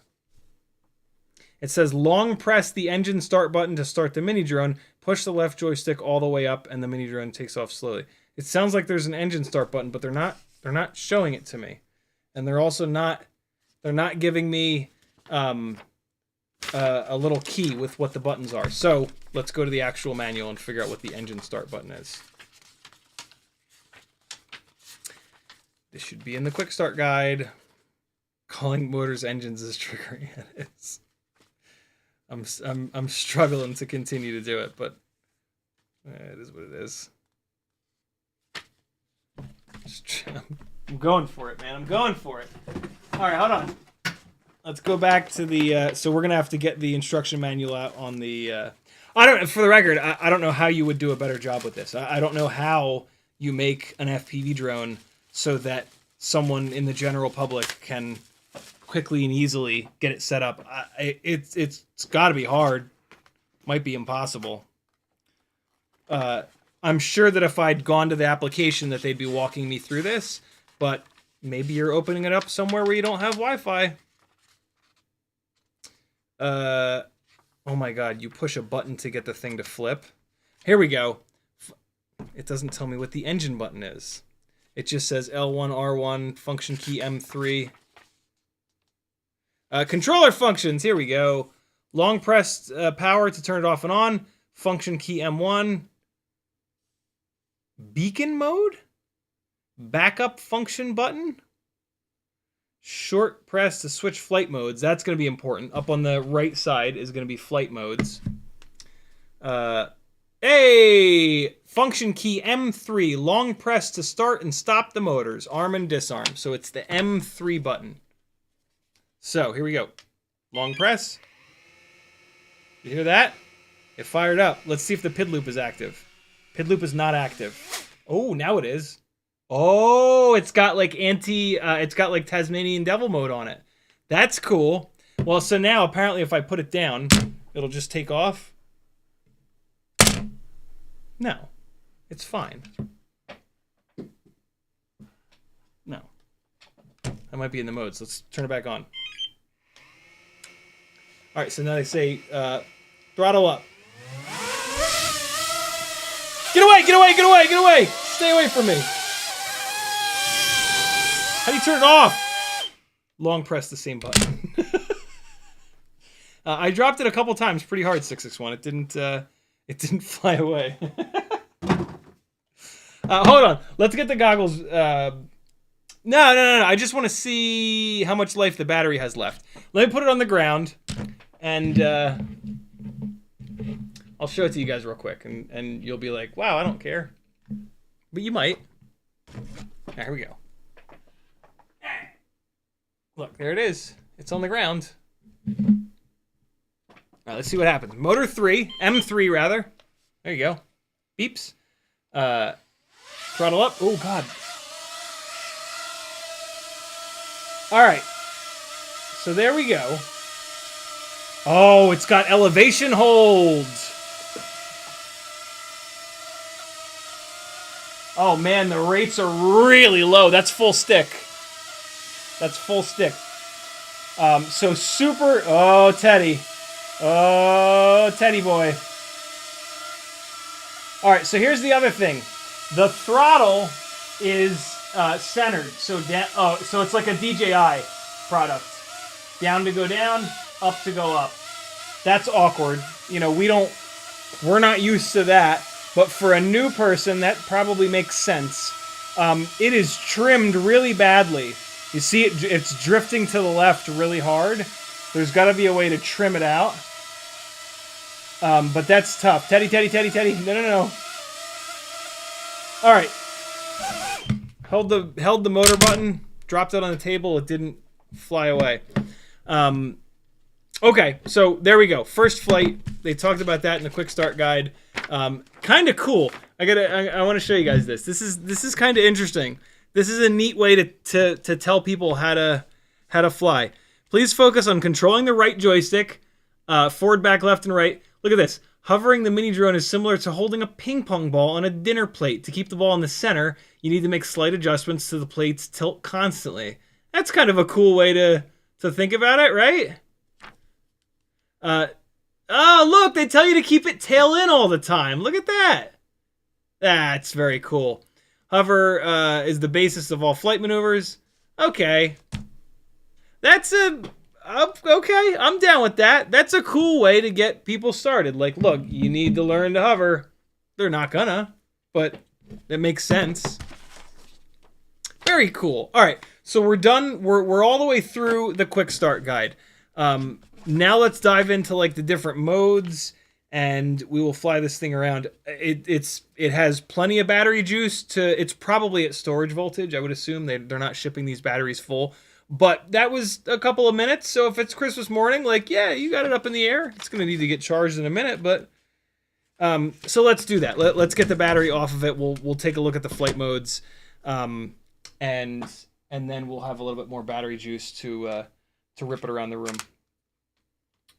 Okay, so I'm just hooking this up to a little cell phone battery bank, charger, jib jab. Guy's on there. I'm assuming there's going to be a light that lights up to let me know that it's charging. Maybe not. Yep, there it is. All right, cool. Charging light. Good to go.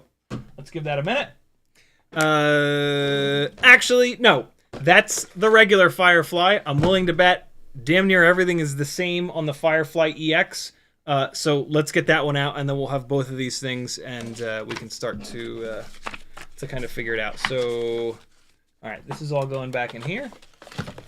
And then I'm going to leave the manuals out. And now, oh, look at that. The reason why the EX box is bigger is because there's a little transmitter in there. That's pretty slick. So, again, insane that there's retail packaging for a drone. Another same battery. They're using the same battery between these two. That's great. All right, so the regular one is over here. Oh, and they give you a charger with this one. Well, sorry, they give you a regular old USB charger on this one. That's cool. Because this is just pH 2.0. This might be like pH 3.0. Oh no, this is for the transmitter. This is for the little controller. How do you charge the... Oh, is this one of those setups where you put the battery into the controller to charge it? Let's see. Because I don't see a charger for this battery. It might be this. I'm sorry, it's this. It was this the whole time. So yeah, different charger. But who cares?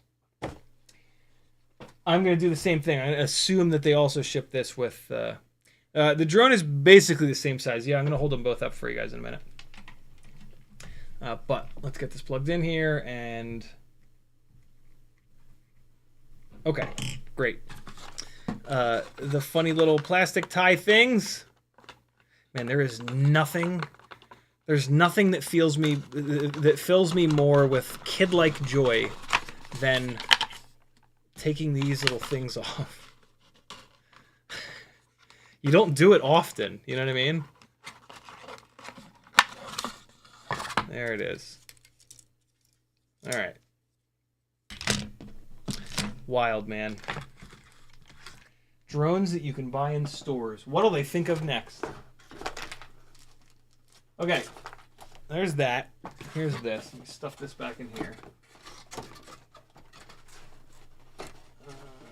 Right. And there we have it. So, wow, there's a lot more buttons on that controller. Oh, this is going to require a bunch more AAAs, isn't it? We're going to bounce back and forth between the two of them. They've again done the screw, but also just a little latch, so I'm just going to leave the screw out and just do the latch forever.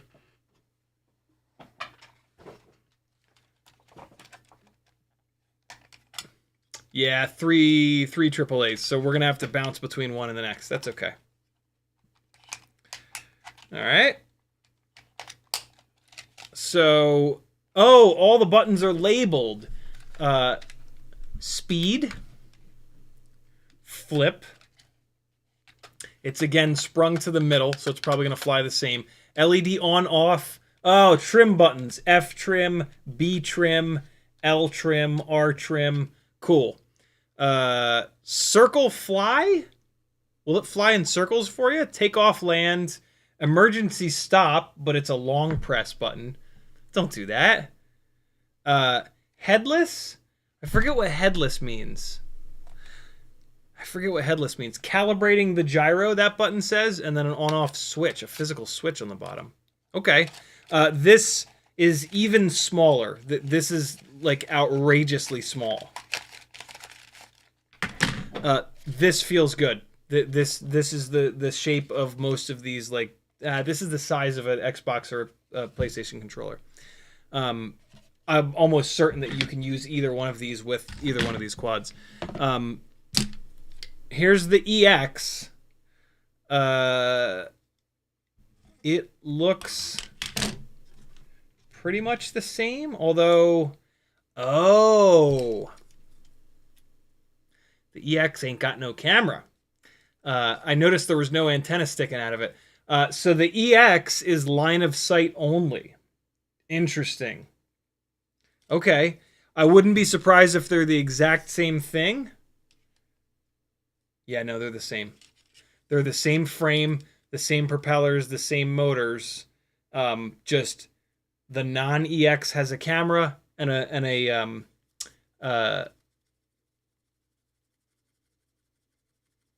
BTX.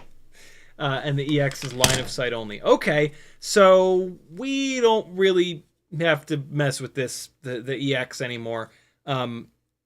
Yeah, it's just impossible for me to show you guys line of sight. So yeah, there you go. EX is line of sight only. It comes with a different little transmitter. we are going to focus on the regular Firefly because we are FPV nerds. Are we not? All right, so let's just put this camera cover back on this one. Immediately fell off, but that's okay. That EX is going to be our parts quad. All right, so really quickly in the manual, let's just see how quick I can find. Yeah, don't put your fingers in the blades, dummies. Ooh, a whole bunch of this is where not to fly. Don't fly it at the pyramids. Don't fly it in an airport. All right. Bind button. Flight control, throttle up, throttle down, yaw left, yaw right. Elevator up, elevator down. Use the word pitch. Aileron left, aileron right. Use roll. Use the word roll.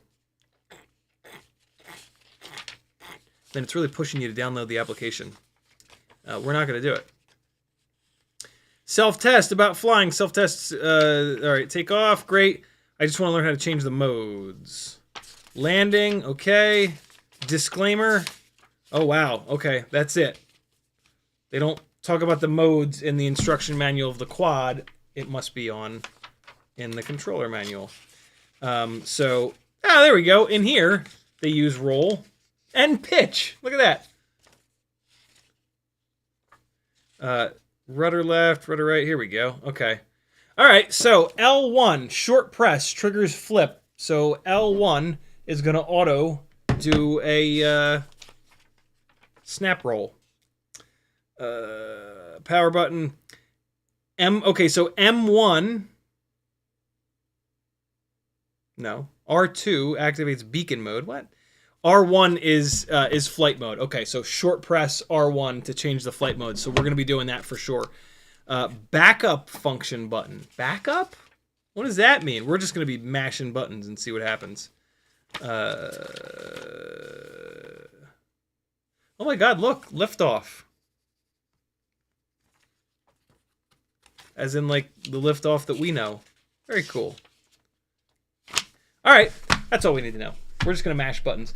Let's see how to get it bound and change the VTX channel. It's going to be here. So, in theory, this should just work, right? Because now is another hurdle. How do I get the quad and my goggles under the same channel? Let's see. Do they ship the goggles? I'm assuming they're both on channel 1 out of the box, and then you can change that channel. But let's find out. Here's the battery that's been charging a little bit longer than the other one. This is already bound. Oh, right. The battery is inside this fancy little charger housing. All right. So, here we go. Battery in. Transmitter's still on. What was it? I think it was M3 was the turn it on button. But before we get there, let's turn the goggles on. I'm assuming that's this yellow button. Try to hold it. Tapping it didn't work. Yep, holding it. And there it is. It's on the right channel. Very cool. That's important. Now we get to see what band this is on. Is this on race band? Let's see. I'm going to give you guys... hold on. I got to unplug and plug the receiver in. Bear with me. All right. Unplug. Replug. All right. And now this receiver is on race 8. Hopefully this is on race band. Let's see what we have to do to get it to race 8. So I have... Oh my god, I've not used box goggles in a long time. Wow, that is brutal. Okay. Oh, whoa, this is going to be hard to fly. All right, so I'm just going to start hitting the channel up and down button. 1. Oh god, what? I got a white screen now. 2. It says R3 now, but so the quad is not changing channels at the same time. I'm going back down to R1, 56, 58. I think that is race 1. So the question becomes, how do we change video channels on the quad? Usually they figure out a way of getting them to talk to one another. I think I'm going to have to read the instruction manual for the goggles, aren't I? Okay, let's pull the battery on the quad. Throw it back on the charger real quick. And yeah, we're going to have to get the goggle manual out. I can't think of a... There's only 3 buttons. There's power on and off, there's DVR, and then there's channel up and down. I can't think of another... Right? There's not like a logical... Yeah, I could put the thing on race 1. That's for sure. But I am curious as to how to change the channel on the quad itself. And in theory, they'll tell you in the manual, because what if you got your brother one? What if you got their brother one, right? And there's 2 of them. So maybe it'll tell us in here. That would be cool. Usage 1, insert memory card. Oh, by the way, it had OSD, which was kind of cool. Long press auto search, short press switch channels. So yeah, if you just get one of these, then you're fine. Leave it on race 1. It's gonna get a little bit of Wi-Fi interference, but should be okay. All right, doesn't tell me anywhere in here how to change the channel on the quad. Maybe that was in the instruction manual for the quad and I just missed it. So let's really quickly fly through here. And yeah, FPV function. Here we go. If you purchase the version with the FPV camera and you want to install FPV function, please purchase FPV camera accessories. Oh, you can buy the camera and put it onto the non-FPV one. That's interesting. That doesn't tell me how to change the channel, though. You could probably change the channel from the controller. That's what it's going to be. That's what it's going to be. You're going to change the video channel on the controller. It's going to be one of these M buttons, isn't it? So there we go. We're getting there. I'm just start mashing buttons on the controller. Nah, we'll check the manual real quick.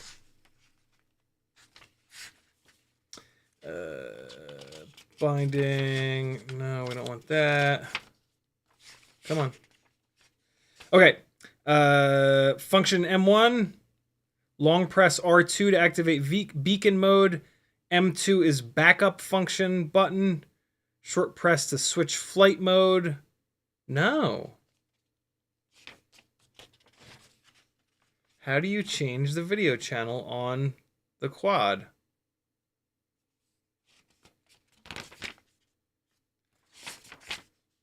I said I'm just going to start mashing buttons. Let's just start mashing buttons. See if we can figure it out. Again, we're on race 8. Let's see what we have to do to get this thing onto race 8. The strap is really tight on these goggles. These goggles are obviously meant for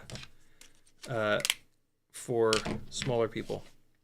All right, so here's what I'm going to do. I'm going to go to channel 2 on the goggles. There we go. R2. And then I'm going to mash some buttons on the controller and see if I can make it put an image up there. R1 button. I hit the R1 button. Nothing happened. L1 button. Nothing happened. I'm going to short tap the M3. Short tap. Nothing. M2 short tap. Nothing. M1 short tap. Nothing.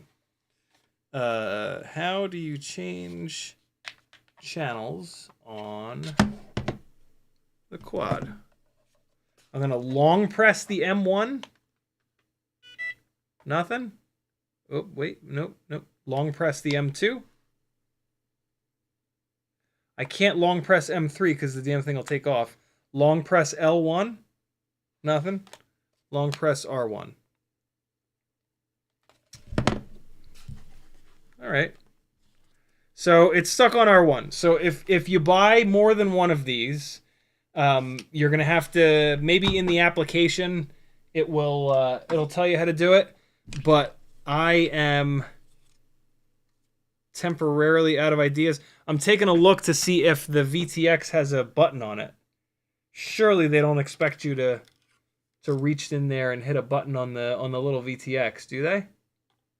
But usually these little VTXs that are hooked up to the back of the cameras do, in fact, have a little push button on them to change the channel. But in this case, I don't see one. I don't see a little button on the VTX. So, okay. Let's go. Yeah, I thought about that, AGZ-FPV. I don't see any buttons on the bottom of the quad to change the channel. Okay. Only the end of the world if you have multiple kids and you're buying multiples of these and you want them to fly at the same time. But yeah, I don't see a super easy way to change the channel. But that's all right because I can just stand up and change the receiver. So we're gonna go 1, 2, 3, 4. Oh Christ, that's right. The buttons on this thing just go up a little bit at a time. Oh, there we go. 54. Hold on. Let me see on these goggles what the actual channel that it's on is. It's race 1, 56, 58. So we're almost there. 56, 58. What? Nope, I went the wrong way. 56, 58. There we go. Really? There's not 58, there's just 57. That's weird. It'll be fine. So there you go. There's the OSD. Will it rip, friends? Will it rip? Here we go. Holding the motor button, it says engine start. And it takes itself off. The trim is off. All right, so I'm going to hold up to get a little elevation. The trim is way off. Why? Why'd you do that? Holding the motor start button again? Oh. Is it upset at the... No, battery's at 3.9. Should be fine. Teddy, back up. Teddy, back up. Back up. Back up. Back up, buddy. Back up. Back up. Holding the engine start button again. There we go. Throttle up. Teddy! Teddy! There we go. All right, so. Oh, boy, these goggles are... look, we are super spoiled by really, really fancy, really good goggles. These are starter goggles. R1 to change flight modes. R1. It made a beep sound. Wait, do I have to long press it? Long pressing R1?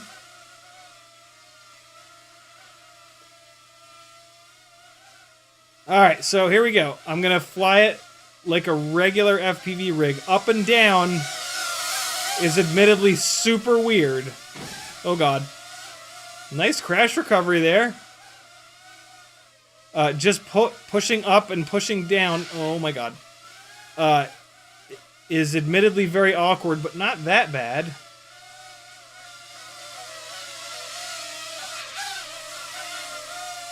The position hold when I let go of the sticks is interesting. The trim is way off though. I wonder how you change the trim.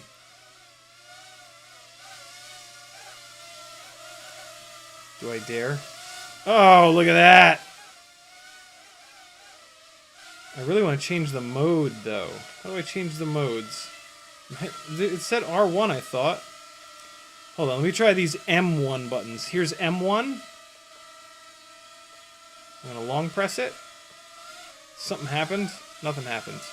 Where's the M2 button? I'm going to long press that. Nothing. Short press. Nothing.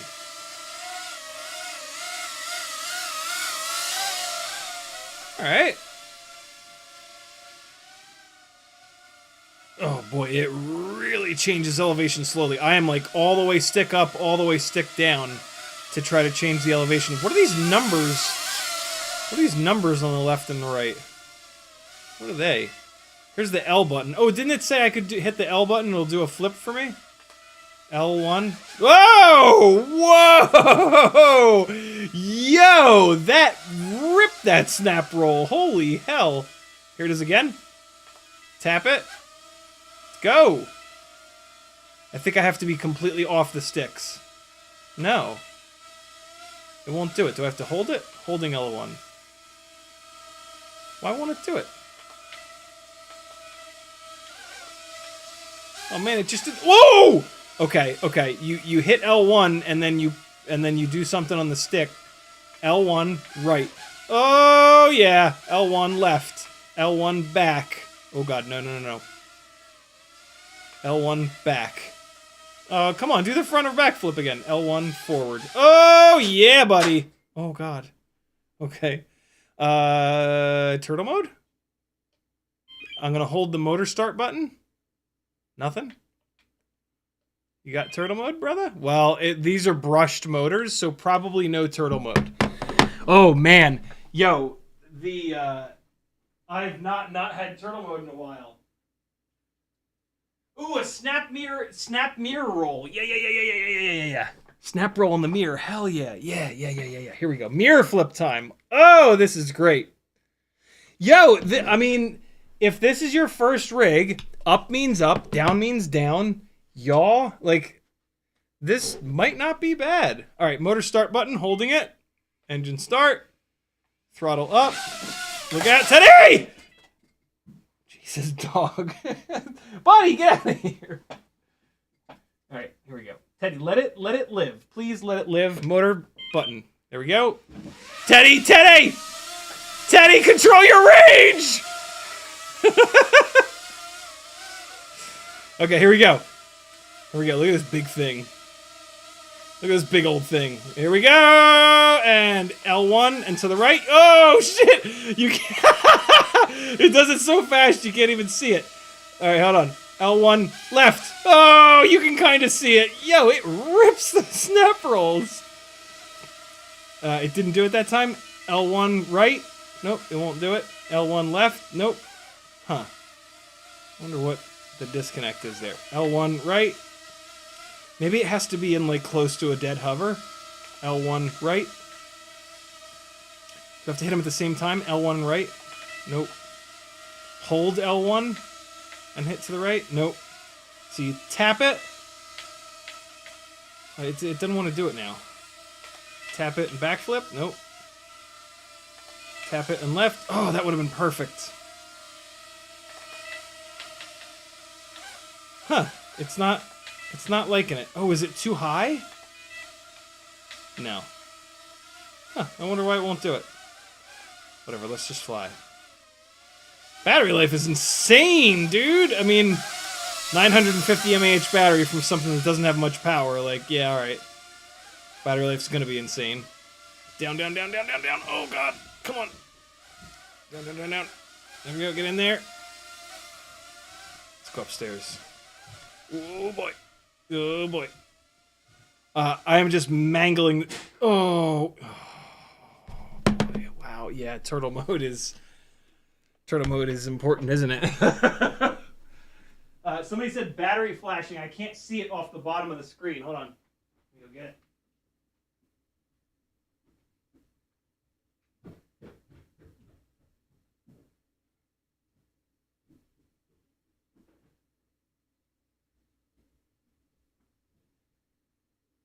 $950 mAh battery with 2-inch biblades. Yeah, that's gonna get good runtime for sure. For sure. Yeah, I can't see. I can either see the top of the screen on the goggles or the bottom of the screens, and the battery is on the bottom. Motor start button. Teddy, control yourself! Teddy! Control it! Here we go. Going upstairs. We're going to do the full room power loop. This is also going to test the VTX, and it's not doing super well. Oh, boy. Oh, the latency. The controller link is... Okay. It's not... I got nothing. Engine start. I think it might have fail-safed. Oh, that might be the 0% on the left there. Okay, so you can't go upstairs with it, I'm assuming? Let's see. I'm going to walk up the stairs. If you guys see that 0% raise, you know that's what it is.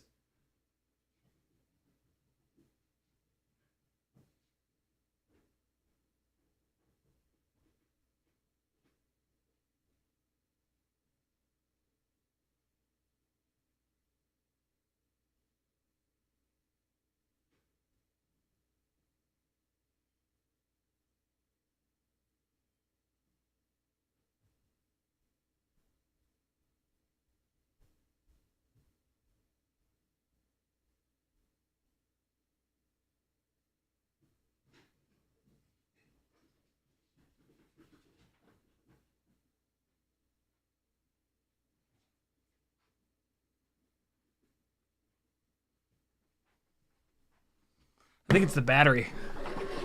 It's at 3.4. That'd be a good point to kill the battery. Let's swap it out.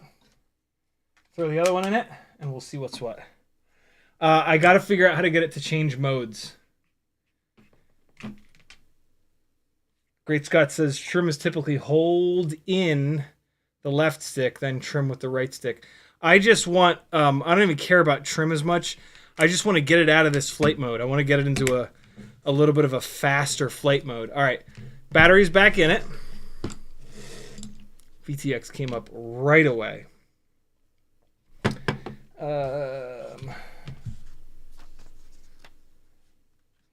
Hold on, let me take one more look at the manual. Okay, I see. Function key L1, short press triggers flip. When aircraft reaches a height of about 2 meters above the ground. Oh, it's got an optical sensor to detect height. 2 meters above the ground, which is 6 feet, you can enter the flip mode by lightly pressing the L1 button. After entering the flight mode, pilot can control the direction by moving the right directional joystick. Okay, cool.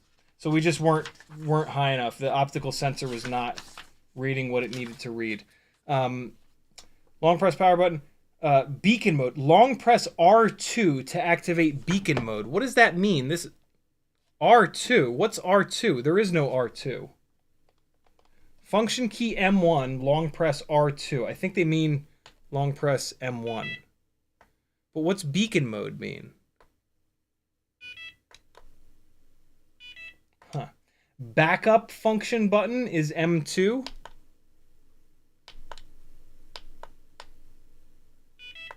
Nothing's changing on the OSD. M2. M3 is to start the engines. And then R1 is short press to switch flight mode. Oh, I wonder if it has to be disarmed to change the flight modes. Is there any indication on the screen? R1? There's not. Screw it. Let's just fly it. Beeper? Yeah, that's what I thought. M1 plus top right is beacon. M1 plus top right. Didn't do anything.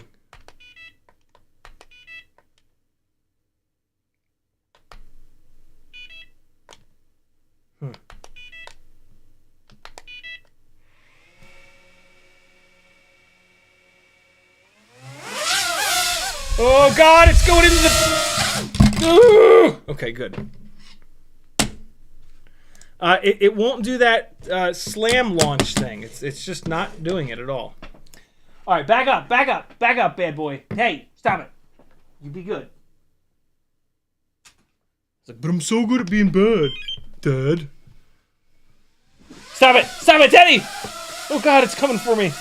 Teddy!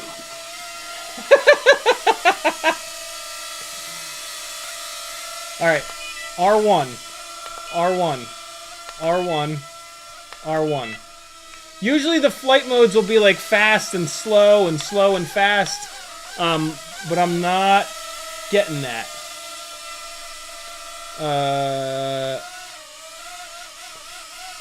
But now that I know that the flips are elevation, L1 flip. Oh God! Oh, it just freaked out. I was watching it line of sight and it just completely lost its mind. Oh my God. Come on. There you go. Too high. I was too high that time, somebody said. All right, goggles back on.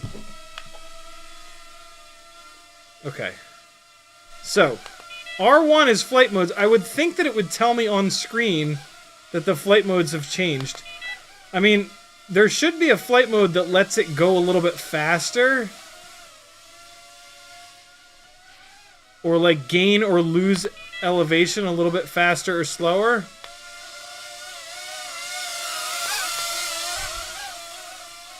Because otherwise, the answer to the question, will it rip, is unfortunately no. Like, this is so limited that,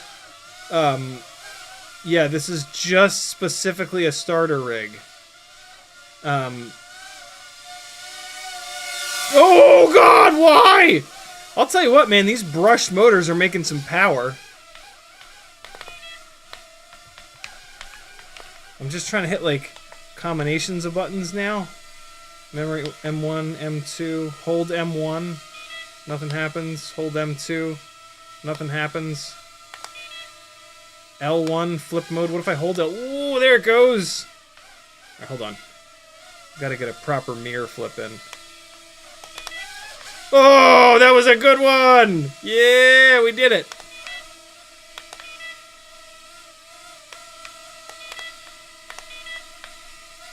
Now it won't do it again, though. Oh, there it goes. Wow. Oh, it adds a big burst of throttle beforehand. Very cool. That's the way you want to do it. Yeah, boy, I can't get it out of this, like, ultra slow, ultra limited mode, though.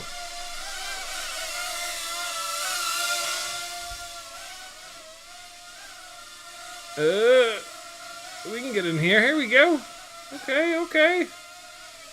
It does a really good job with the crash recoveries. I don't know if they're using Betaflight's crash. I mean, I don't even know if they're using Betaflight. Ooh! And it kills the motors for you really early. I wonder if maybe the flight mode's Teddy. Oh my god, he's just gonna have to learn one of these days. No, yeah, I tried hitting R1 when it was disarmed, and it still didn't change anything. All right, let's do a little bit more research, and then we'll wrap this up because the batteries are almost done. Well, this is super cool. I'll tell you what, man. Like for this mode right here, for your first like month, this is going to be totally fine. Grey Hat says app for freestyle mode. I had a funny feeling that they might kind of really force you to get onto the application. All right, let's do it. So, QR code. There we go. So this is the QR code for the ARX 300. I think those are the goggles. It's going. Opening the app. Okay. R1 plus left, right. I was trying that too, yeah. Why are you driving me to download Google? What nonsense is this? What's the... I'm going to search the Apple app... Oh, it might not have Apple... Yeah, I'm sure that it's got Apple App Store stuff. It must. I'm going to search for Hisingy. Hisingy. Search. Hisingy, tune your mini drone. Let's do it. Let's tune it. Hisingy, install. There we go. All right. Where is it?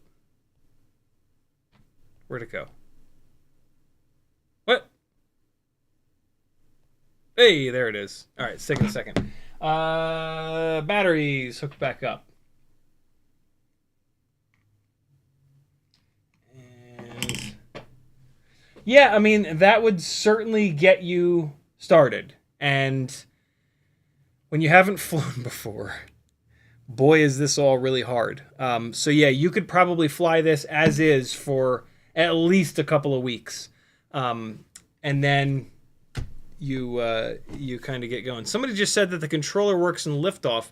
I don't know how that would work because there's no, I guess, Bluetooth. I guess you can Bluetooth to this. That's interesting. There's the application. It's downloaded. Welcome to Hisingy. Loading. Game mode has apparently just been turned on. That feels weird. Skip. Okay, here we go. Hisingy 3.0 has arrived. Discover. No, device. Device. No, I'm not signing up. Come on now. Don't make me sign up. Stargazer kit. Login. Sign up. I force you to sign up. I don't love that. I get why they do it, though. They can sell their stuff cheaper if they can also get your info. So I guess we're signing up. All right.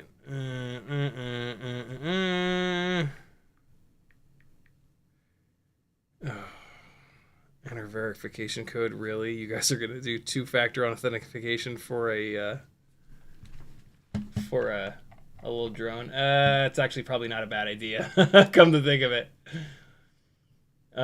User registration. Here we go. 7569. All right. 7569. Great. And then you got to make a password. Okay. Confirm. So all they're getting is my email address.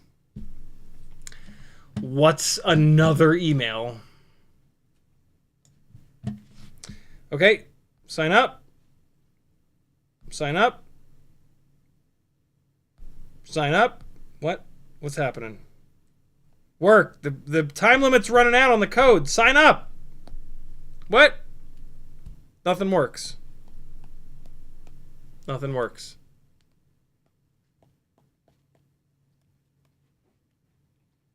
Okay. Well.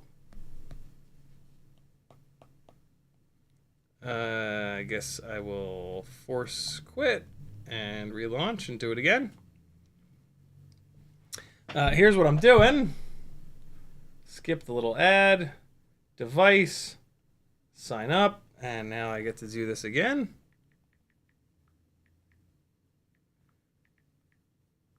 Okay, that's my email.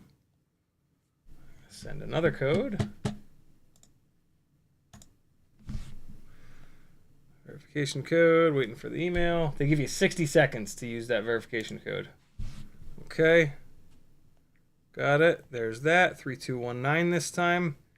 Here's my password. All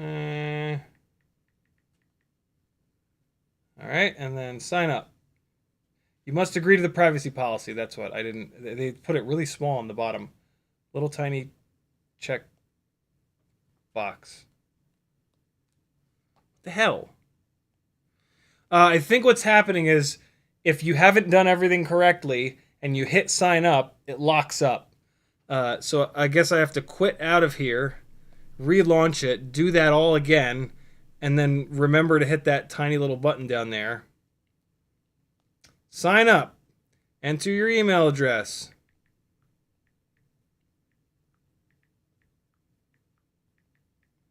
Enter verification code. It's going to have to send another one. All right, 60 seconds. While I'm waiting, I'll put my password in. Confirm your password. Okay, I agree to the terms of service. Tiny little button. There we go. Now that works. And then verification code. There's the new verification code, 8531 this time. And then sign up. Completing registration. Yep, that's what was going on. Set username. And done. Swipe left or right on the avatar. Yeah, great. A little picture of a guy. Saving, please wait. The default was actually a female. I like that. Hell yeah. Achievement unlocked. Okay. Scan your QR code and connect your aircraft. Add other items in the same way. Let me just connect the aircraft. Hi, dog.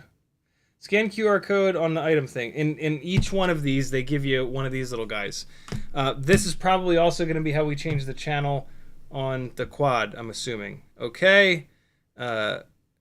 Mini drone. All right, so we've got add item, mini drone configuration, Wi-Fi, media import. Ah, very cool. So we're going to add item. Hisingy would like access to the camera. I don't love that, but I don't have much of a choice. QR code. It's scanning. There we go. I got 120 experience points for connecting my goggles. There we go. Another achievement. All right, so I did that. I guess I might as well do the rest of the stuff. Here's this. Here's this. All right, so let's do the little controller next. Another little card. Scan it. Come on. There we go. Some more experience points. Okay. It's cool that they make it into a little bit of a game. That's what kids need. If it's not a video game, boy, do they not care about it. All right, and then here's the quad itself. There we go. I said, let's go. Connecting Bluetooth. Yes, you can have access to Bluetooth. Let's pull a battery and put it in the quad and see what this process looks like. Battery into the quad.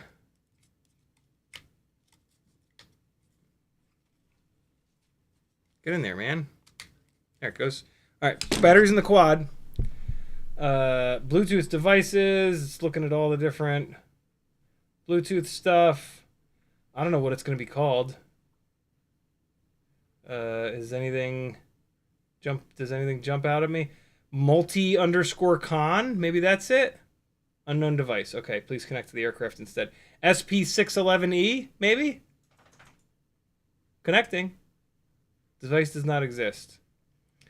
There's the go-to. Mac Mini. QHM T231. Device does not exist. Maybe I have to hit the bind button.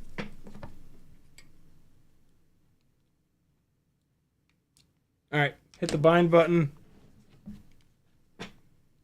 Let's see.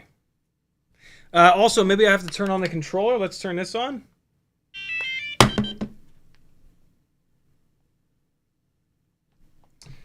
And as a last resort, as always, we will read the manual. But really quickly, let's just see if anything jumps out at me. Nah, it's not in Wi-Fi mode. Can't find your device. Hey, all right, can't find your device.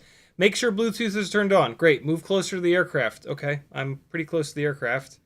That's it. That's all they got. Okay.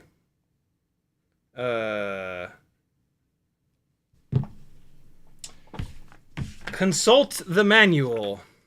Hisingy app. Download Hisingy app. Add item. Turn on Bluetooth. Tap aircraft configuration pair.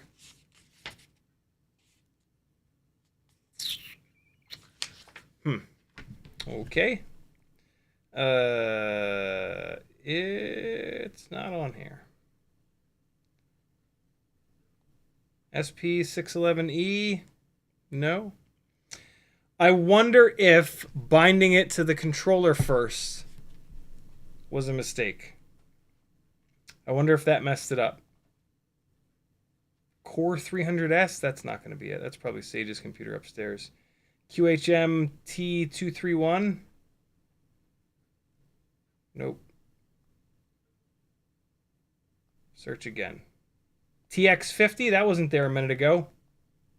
TX50 is the controller. So we are bound to the controller, I assume. Nope, it didn't work.